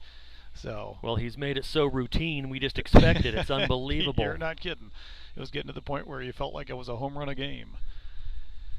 So I'm sure he's just going to give us a good line drive right here. And there it is. He's hit it hard. It's going out to left, and it is out of the park for home run number 10 on the season for Carter Matheson. Absolutely spectacular. We always know he has it in him, and I think that I was right to talk it down a little bit so he could get calm at the plate there and put it out like we knew he could. Absolutely right on cue. We knew it's just a matter of time with Carter. And he ties it up. Now it looks like the Homestead music guy popped on there for a second and played "Who Let the Dogs Out." And Caleb Colpine up next with the bases clean. And folks, Carter has 10 home runs on the season, but actually he has 11. He hit 2 out at Parkview Field. Unfortunately, the second one was in the second game of a doubleheader that got rained out after 2.5 innings, so he doesn't get credit for that one. That is a shame. It is. I'm giving him credit for it. My count has him at 11. Well, whatever the Homestead record is, I hope he obliterates it so it doesn't have to worry about that one that doesn't count. The Homestead record is 14. Oh, Oh my gosh, Caleb Colpine guns one out to right center. It's off the wall. I'm expecting a stand-up double, and sure enough, there we go. A stand-up double. fantastic. And does his job hitting behind Carter, and he is every bit the hitter that Carter is. Absolutely. They make such a good tag team. Oh, With Carter's power and Caleb, you talk about Carter's power, but Caleb has power on the bat. yes, he does. He puts him out on the warning track regularly. He may not hit as many home runs as Carter does, but he certainly crushes the ball. Yes, he does. So we do have a pinch runner coming in for Caleb. Looks like that's Braden Hardwick. Braden Hardwick. So my guess is this is a sub in, sub out situation, and get him sub back in. High school rules: you can come in, out of the game, and then back in. We got a mound visit going on here. Are we switching pitchers? It looks like we are. Interesting that they've decided that that number of hits is enough for That's this right. inning, and they don't want to see this game slip too far away. With the 3-run lead that they had coming into this inning, and just as quickly we are back to tied up. Well, this is both of your son and my son, Dan, playing football, but this feels like a football score at 14-14. Absolutely. And I got a question from a viewer that is, what is a stand-up double? A stand-up double means you're able to come into second base without having to slide. And it also means that your hit was so good that it wasn't even going to be close for a throw to get you at second. So we got a new righty warming up. Well, we've got a couple good bats coming up in the lineup with the runner in scoring position. Be nice to maybe get the lead and then close them out in the top of the 7th. That would be nice, wouldn't it? No sense in giving them more life again next inning. That's right. Only need one across the plate here to make that a possibility to close them out in the 7th. But let's see if we can get a couple extra insurance runs.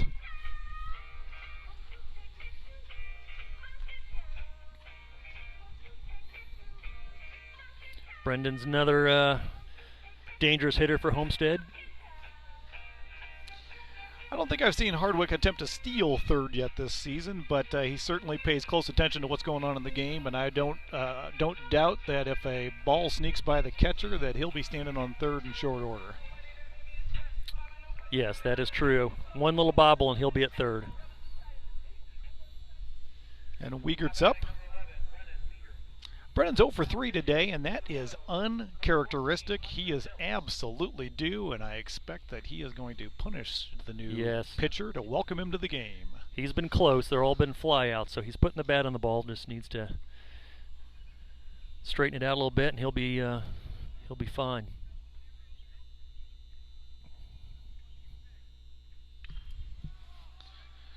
And Weigert pops one up foul for strike one.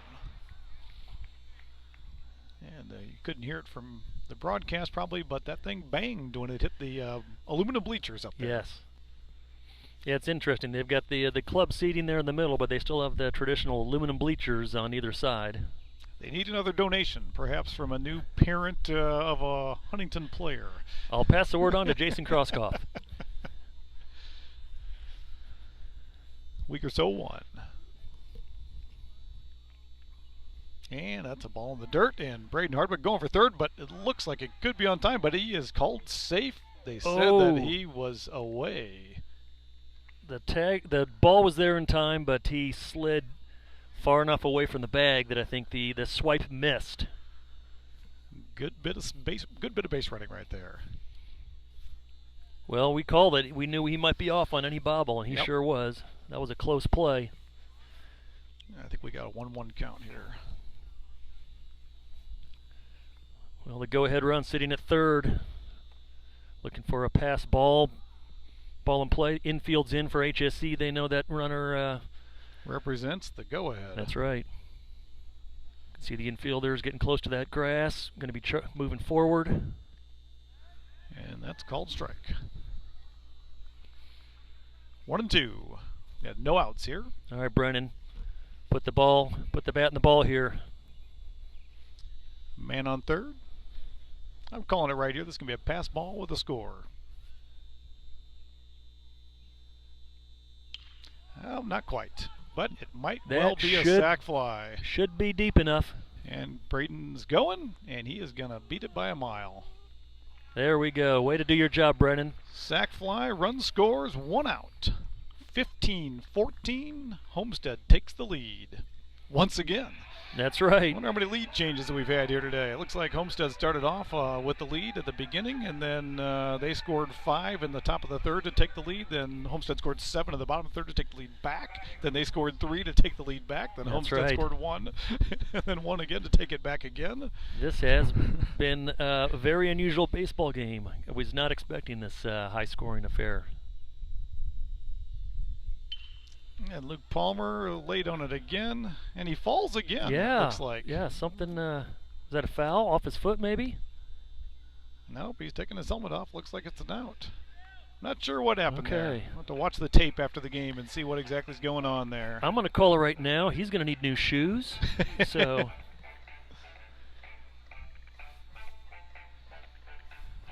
And that's 2 outs.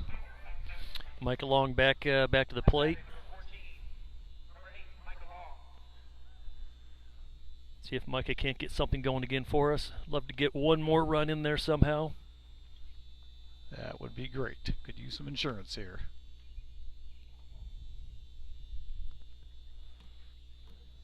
Yeah, Luke might need to grab his metal cleats.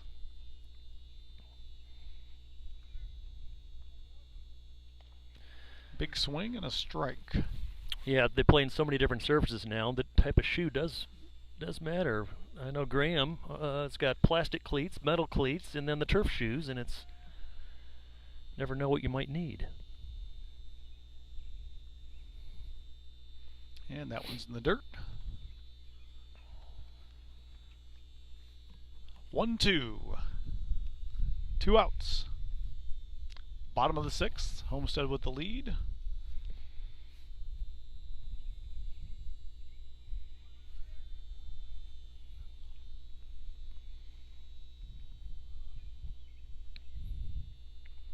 And he watches strike 3, and we are in the top of the 7th with the last chance for Hamilton was, Southeast. In that zone again, right at the top of the strike zone, that's been a little inconsistent in how it's been sometime called. strike. You hate to see that on a 3rd strike also. Just That's doesn't right. seem quite fair. All right, is it Jaden Lepper coming back out? Looks like it is. Yep, I see Gabe Goebel. All right, JP. We know him as JP growing up. I know he goes by Jaden now and just slips out so easily. We've called him JP for years. Yeah, Luke played on his first Donner's Little League team with Jaden Lepper, then JP. That was about 100 years ago. You know, we went, since our younger son is in the sophomore class, we know a lot of the sophomore ball players. We went out to the JV Blue game last night just to see how they're doing, and we walked by the Little League Diamond where they had a game going on where it looks like 9 or 10-year-olds, and wasn't that long ago. These boys are playing in the Little League Diamonds, and now they're playing on a great college field and playing in a great high school game against another quality opponent from Indy. But yes, remember those days well. Yes. Was it out at Bussy? Is that where they were? Or? No, because the game was at the freshman, what they typically call the freshman field, and there's still one diamond left. The one Little League field survived? There's still one Little League field survived. They used to have 3. They took 2 out to make room for the new Homestead varsity field, but there is still one diamond there left, closest to Summit Middle School there. Yeah. Yeah, it used to be 5 once long ago. Then they eliminated 1 That's right, when with the tennis when courts. they put the tennis courts in, and then we had 2, 3, and 4, and 5 still left. Yes. And then now we're down to 1. They had a tennis event going on. They had a girls' softball game on that one field, and then they had the Little League game and the freshmen. There's not much parking left. All right, so Jaden delivers the first pitch of the inning, or the half inning. Oh, he just missed. He just missed on that one. Unfortunately, it's called a ball. I think that one could have gone either way, and just sometimes it feels like the pitches are all going one way and not the other. Yep. Or at least the calls. But I'm sure both teams always feel that way. And that's a 2-0. All right, Jaden. Don't. Let the defense do its job. That's right.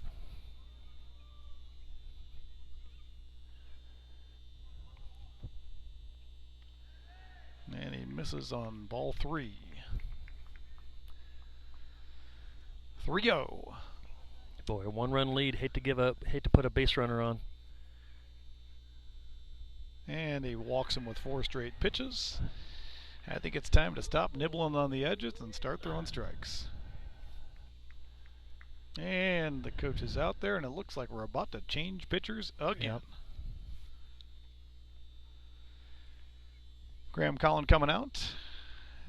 He pitched a gem against Cathedral. I think it was 1 week ago today. Feels like longer. I know, that was a while ago. Yeah, he pitched well. I think that'll give him some confidence here to maybe come in and throw a lot of strikes. And that's what Graham did so well that day and generally does well at, and that is getting ahead quick. We saw so many Cathedral batters go up there and watch strike one go right by, and all of a sudden they were behind, Yep. and they never caught up. I think Graham pitched 8 strikeouts in 4 innings, if I recall correctly. I think that sounds about right. He did a great job. So we'd like to see that again right now and try to close this game out and give Homestead the win. I'd like to see 3 strikeouts right here. I'd like to see that too. And something that looked so good for Graham in that last game was his off-speed pitch was on fire. Yes, he's that curveball was he was able to throw it for strikes. So if he can do that again today, that just helps his fastball. He just threw one there and warm up, looked pretty good. Looked real good.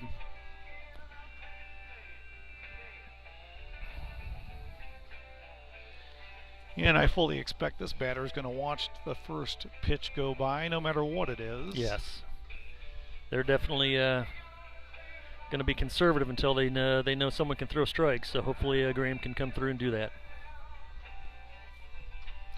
So it looks like JP goes back to short. Gabe's still at second, and Brennan goes over to third. We're filling the spot that Graham had there, so let's go GK. Now batting number 14, Mr. Dilts. I think I might shift the fielders a little bit to the left. It looks like Luke Palmer just, oh, that was covering for a pickoff attempt there. yeah, Graham starts with a pickoff attempt. He doesn't have a nice move. And that's a strike one, just like we thought. And that was a nice pitch on the inside corner. I don't think anybody's going to get on that one. That might have been the two-seam fastball. They gets to have a little bit of run there. Oh, and he plunks the batter, and the stolen bases are taken away. That's not how you want to start. No, it's not. So we got no outs. We got men on first and second.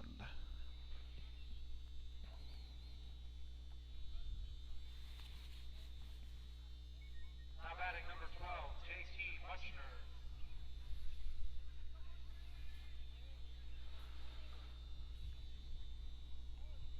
Mushner. All right, let's clean that up a little bit. Come on, Homestead, here we go.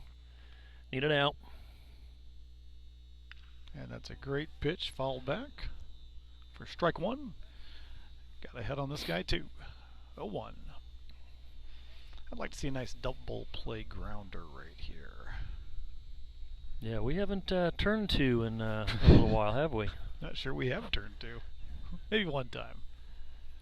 Had a lot of close ones. But frankly, we just haven't had a lot of hits on us.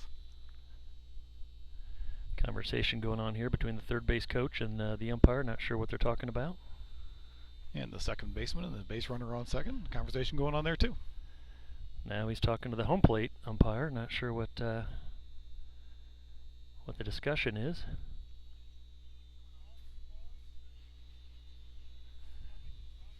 Not sure there was anything controversial about that last play, was there, Dan? You mean the pitch? It's 0-1. I don't think there was a play. I'm not sure what the discussion is.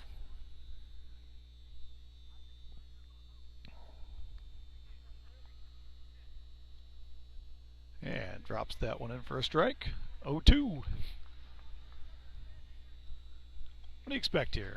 You know, that's a good question. Sitting 0-2, I don't want anything too close to a hittable pitch, so Gonna go curve nibble again? nibble the corners on a fastball or drop that curve again, but Oh. not the curve off the plate that far. Just gave him a free base. It's a ball, and the base runners move. Now on second and third, still no outs.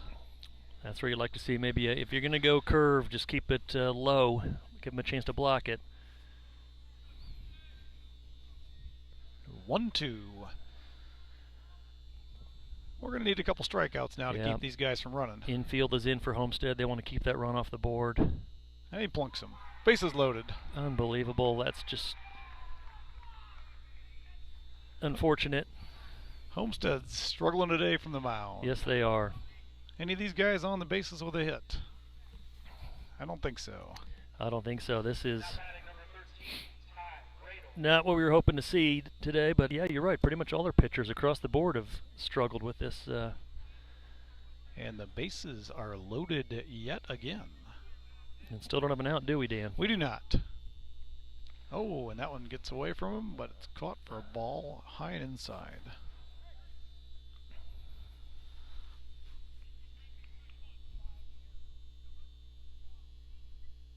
And that one's brought in for a strike.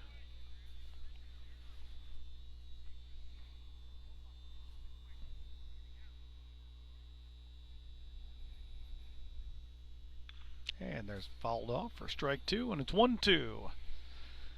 This is what Graham did well last time, is being able to finish off a batter where he's sometimes he struggled with that, getting to 2 strikes.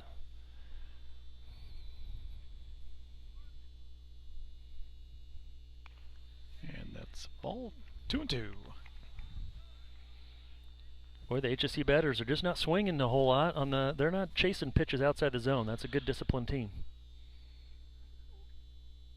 Nope. Yoder keeps that one in front of him.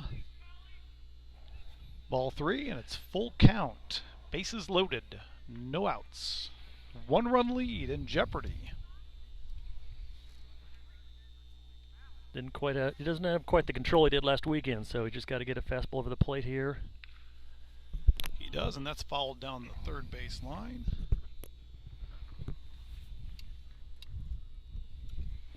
I'm sure he's just going to be sticking with the fastball, so hopefully keeps him low. Ground ball opportunity or...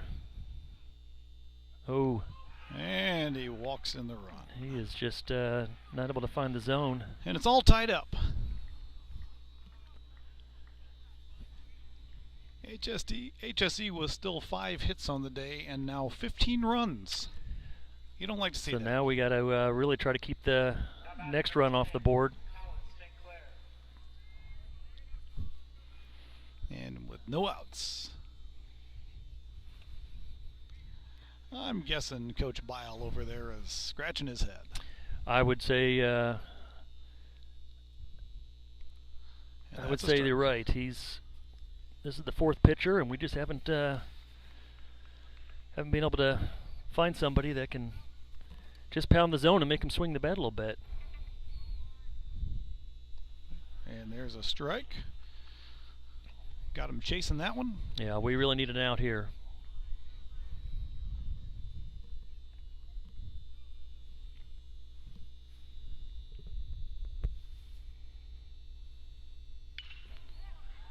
There's a grounder. Home. Got the out. And first. And he's late. So there is only 1 out on that one. But hey, they'd stop That's the run right. from scoring. That's so right. we'll take it. We got the important out at home. Great job of having the infield in, getting the force out. Really looked like could have had 2 outs there, but we got the 1. So same situation, runners in scoring position here. Infield is in, trying to keep that go-ahead run off of the board. Bases loaded. 1 out now. And there's a grounder in and throws it home for the out. And now we have 2 outs. There we go. And they're doing a great job with protecting that That's from a run scoring.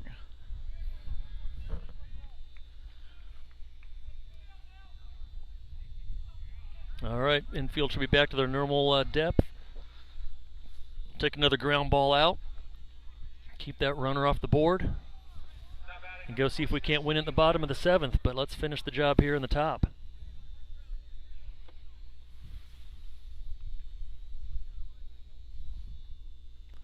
Ball away. I think that's his two-seam fastball that he just doesn't have the control over today that he had last week. Keeps flying high and right. And there's a strike. And again, these folks just don't seem ready to swing. But I can see why. When you have 6 hits and 15 runs, you don't have to swing much against us today. And that's a strike. 1-2 now the count with 2 outs. All right, Graham, finish him out here. Let's go hit.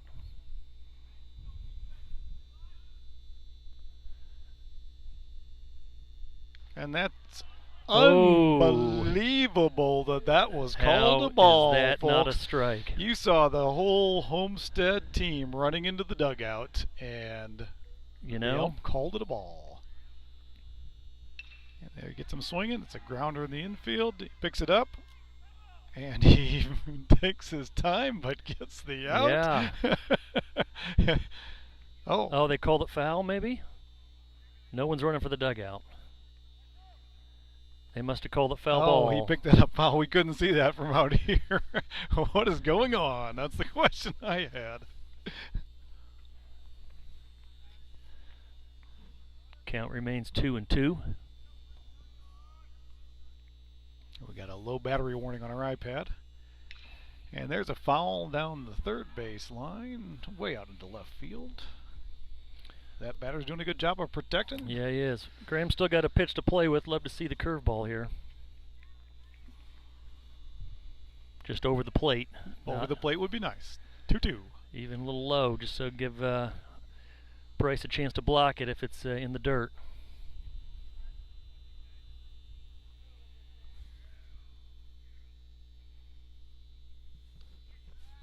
Oh, did not get the call. Thought it might have caught the corner. That was the curveball. And the count is full yet again, and the bases are loaded.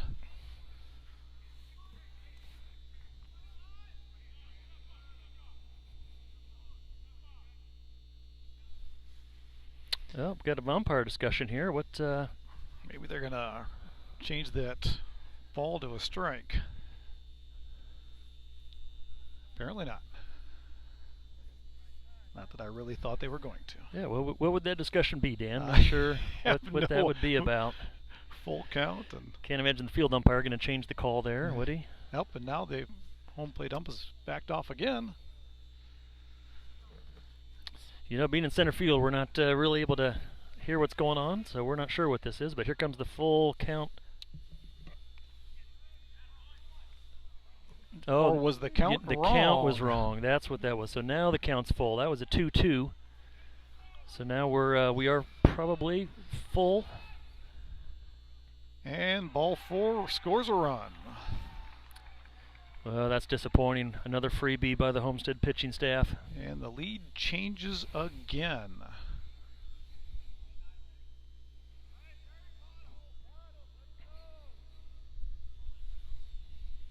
Base is still loaded, so the Everything counts.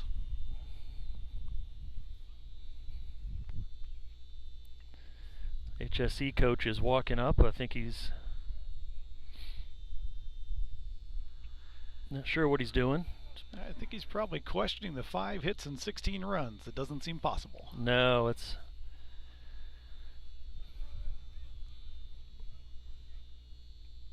Now batting number 4, Jason Detman. Ball outside. falls behind here, so Got a reset here. There's a strike. Unfortunately, a lot of resetting need to be done today. yes. Have they had a hit this inning? I don't believe they have. Doesn't get that call. 2-1. HSE is not swinging at anything on the edges, and they're getting those calls. Follows that one way out on the left field side for strike 2, and it's 2-2. Seen a lot of batters up this inning with 2 Yes. strikes.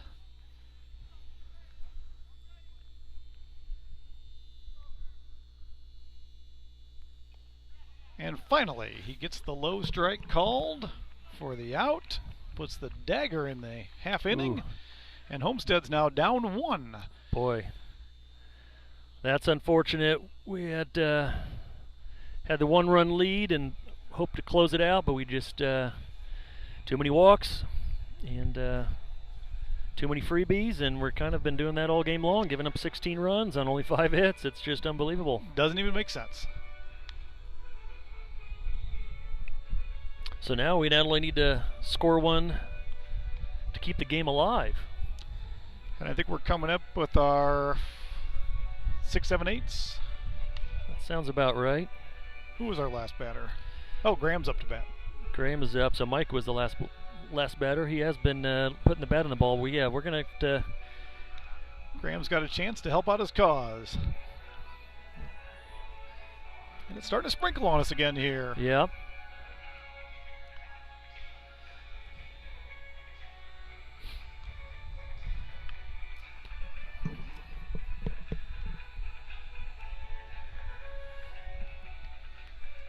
I'm not sure why, but this camera, every once in a while, it's almost like it's on a timer, will shut off for a second and then turn itself back on. Oh, no kidding. And I don't know what it is that it's doing. But you hear the lens close on the front, the camera goes black, and then it starts up again, and nothing. Who knows? That's interesting. But it's doing better than the first one did.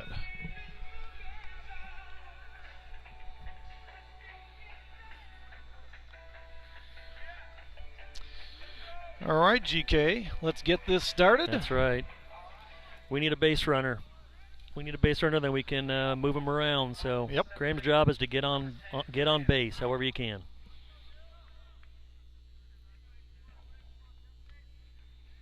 On deck is Bryce Yoder.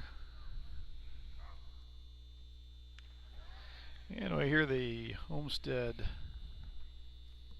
dugout bark. Yeah. Somebody's been doing lately with the right before the pitcher delivers his pitch, trying to get in his head, I have a feeling. And there it was again, and Graham hits a shot down the left field line, but it goes Oh. foul right at the fans. Boy, hit the light Yeah. pole and really shot, but no one's hurt. It's too bad that wasn't down the line. That probably would have been Oh, that would have been double easy. yeah. Straighten that Easy. out, Graham. Drops that one in for a strike on a curve, and it's 1-2. All right, now you got to protect here, get the ball in play, give yourself a chance. You're hearing Craig's stream of consciousness now. That's right. And that one's low for a ball, 2-2. And our sprinkle is becoming a little more steady out here. It's not yet rain, but it's definitely sprinkling.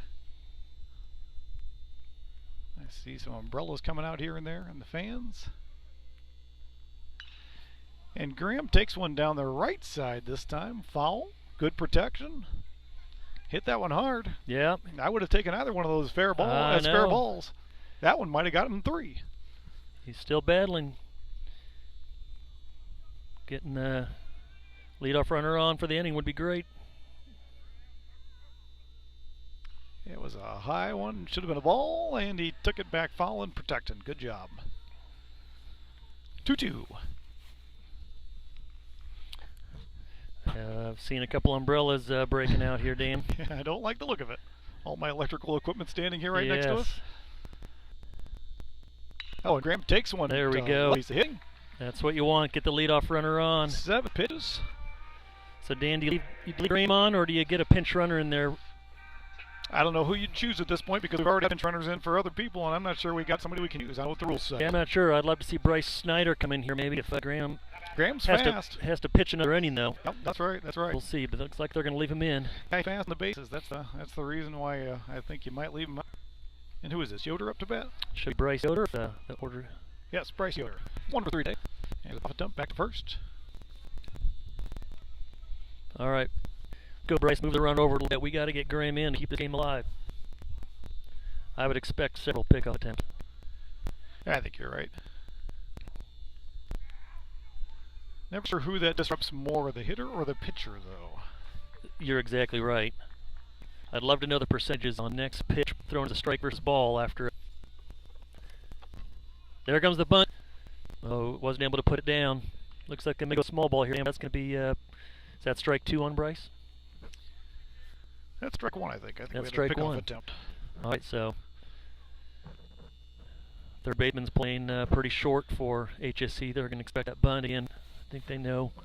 I'm pulling out yet another power cable. I see my phone, which is what is providing the Wi-Fi, is going to red. All right, Bryce, here we go. Another bunt attempt right down the third base line, but I think it just went foul. So that's 2 strikes on Bryce. Was not able to get the bunt down in play. 0-2. Well, I'd like to see it slow down before the bunt, but with 0 outs, maybe they don't want to take a chance on the first out being caught stealing. We got a base runner on. Playing that line between careful and aggressive. That's right. And I'll tell you which approach was right after it happens. He steps off again. That's right. All right, Bryce is still a very good hitter. He's just got to protect here, put the ball in play, and get Graham over. I think he's going to poke one right here. Not on the pitch, though. Now the pitch out, maybe expecting the steal or a hit and run, maybe. And the sprinkle might be threatening to turn into a rain.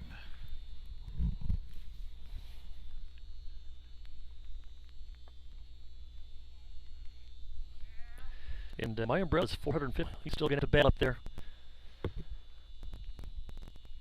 Big spot for the sophomore, but he's a good hitter. Been in pressure situations before.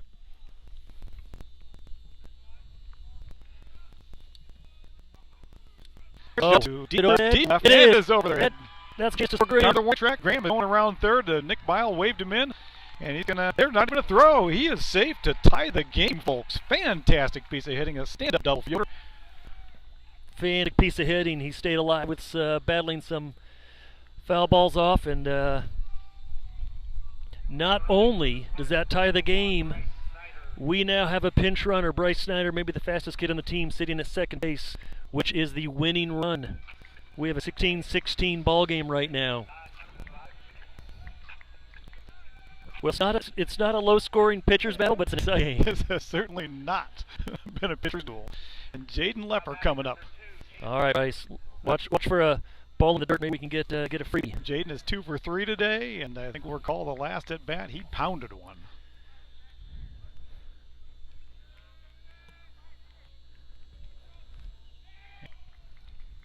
First pitch a little low. Jaden jumps ahead in the count here. He's got 1 ball, no strikes. High pressure situation. The game is on the line here. This pitcher is being very careful. Oh, Jaden swung and missed a high fastball. Probably a little outside the zone. Would like to see him maybe lay off, but that's all right, being aggressive. 1-1's the count. And folks at home, I see our streaming has gotten a little stuttered. Sorry about that. You might want to check out Summit City Sports.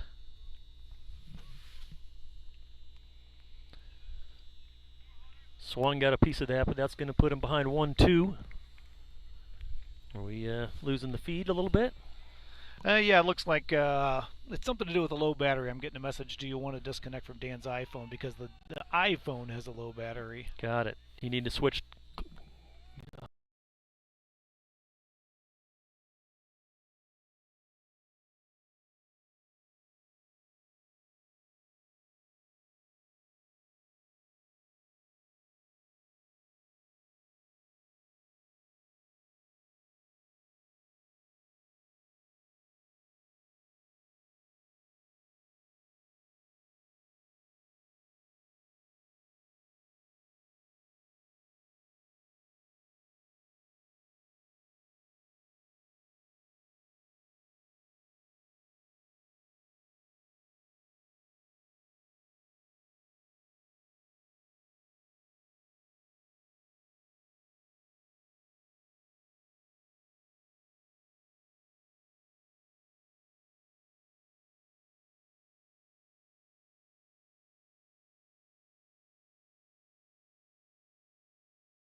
You need my phone?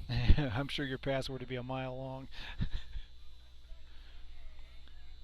So we're losing viewers. We're hemorrhaging viewers. We're down to 2.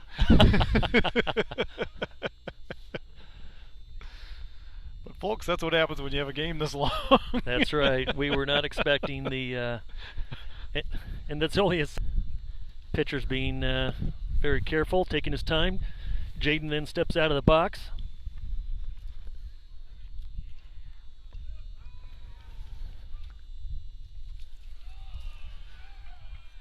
Ball low, but boy, that was a good curve ball. Jaden almost went after it, but he held back, so count goes to full. First base is open here. So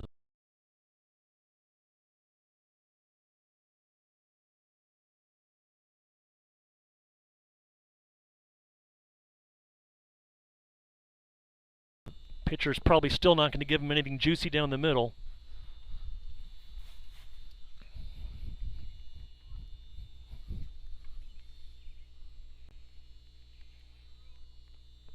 Ball 4. And he's walked. High fastball. Jaden did a good job. Never really had a good pitch to go after. And are we back at the top of the order? I believe we are. We are back at the top of the order. Hot Hockemeyer up to bat. Runners on first and second, but frankly, the runner in second is the only one that matters. He gets across and the game is over.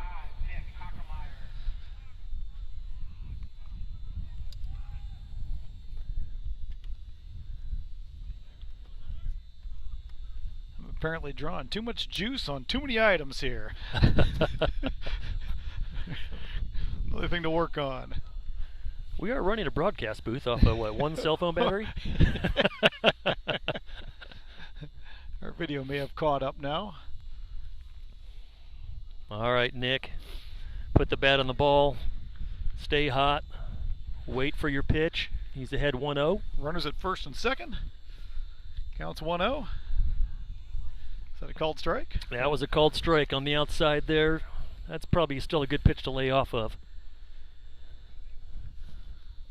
And we're still no outs. I think I'd go double steal. Ball high. Another ball. Are we going to see another walk 'em loaded in this game yet? No kidding. It'd only be fair. Why not? Why not make it an even 100?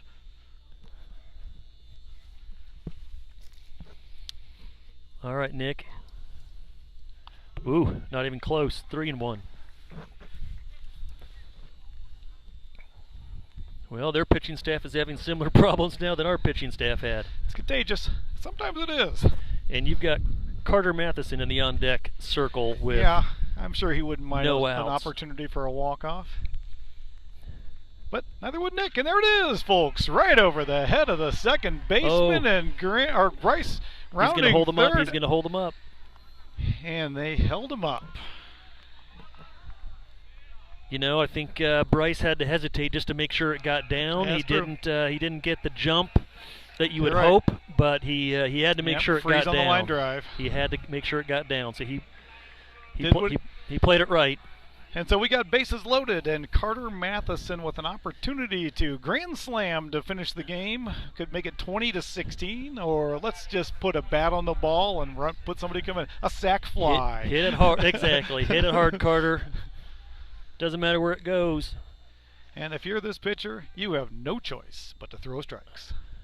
Because he walks him, he walks in a run to lose the game. All right. And there it is. It's a swing, good swing, fouled off.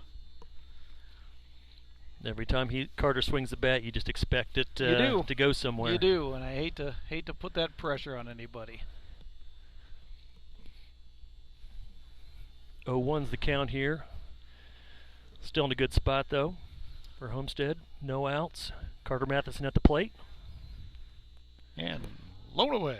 Good block by the catcher. Bryce Snyder's that could have cost him the game right there. Was ready to go. Anything could cost him the game right here. Bryce was itching to get in there.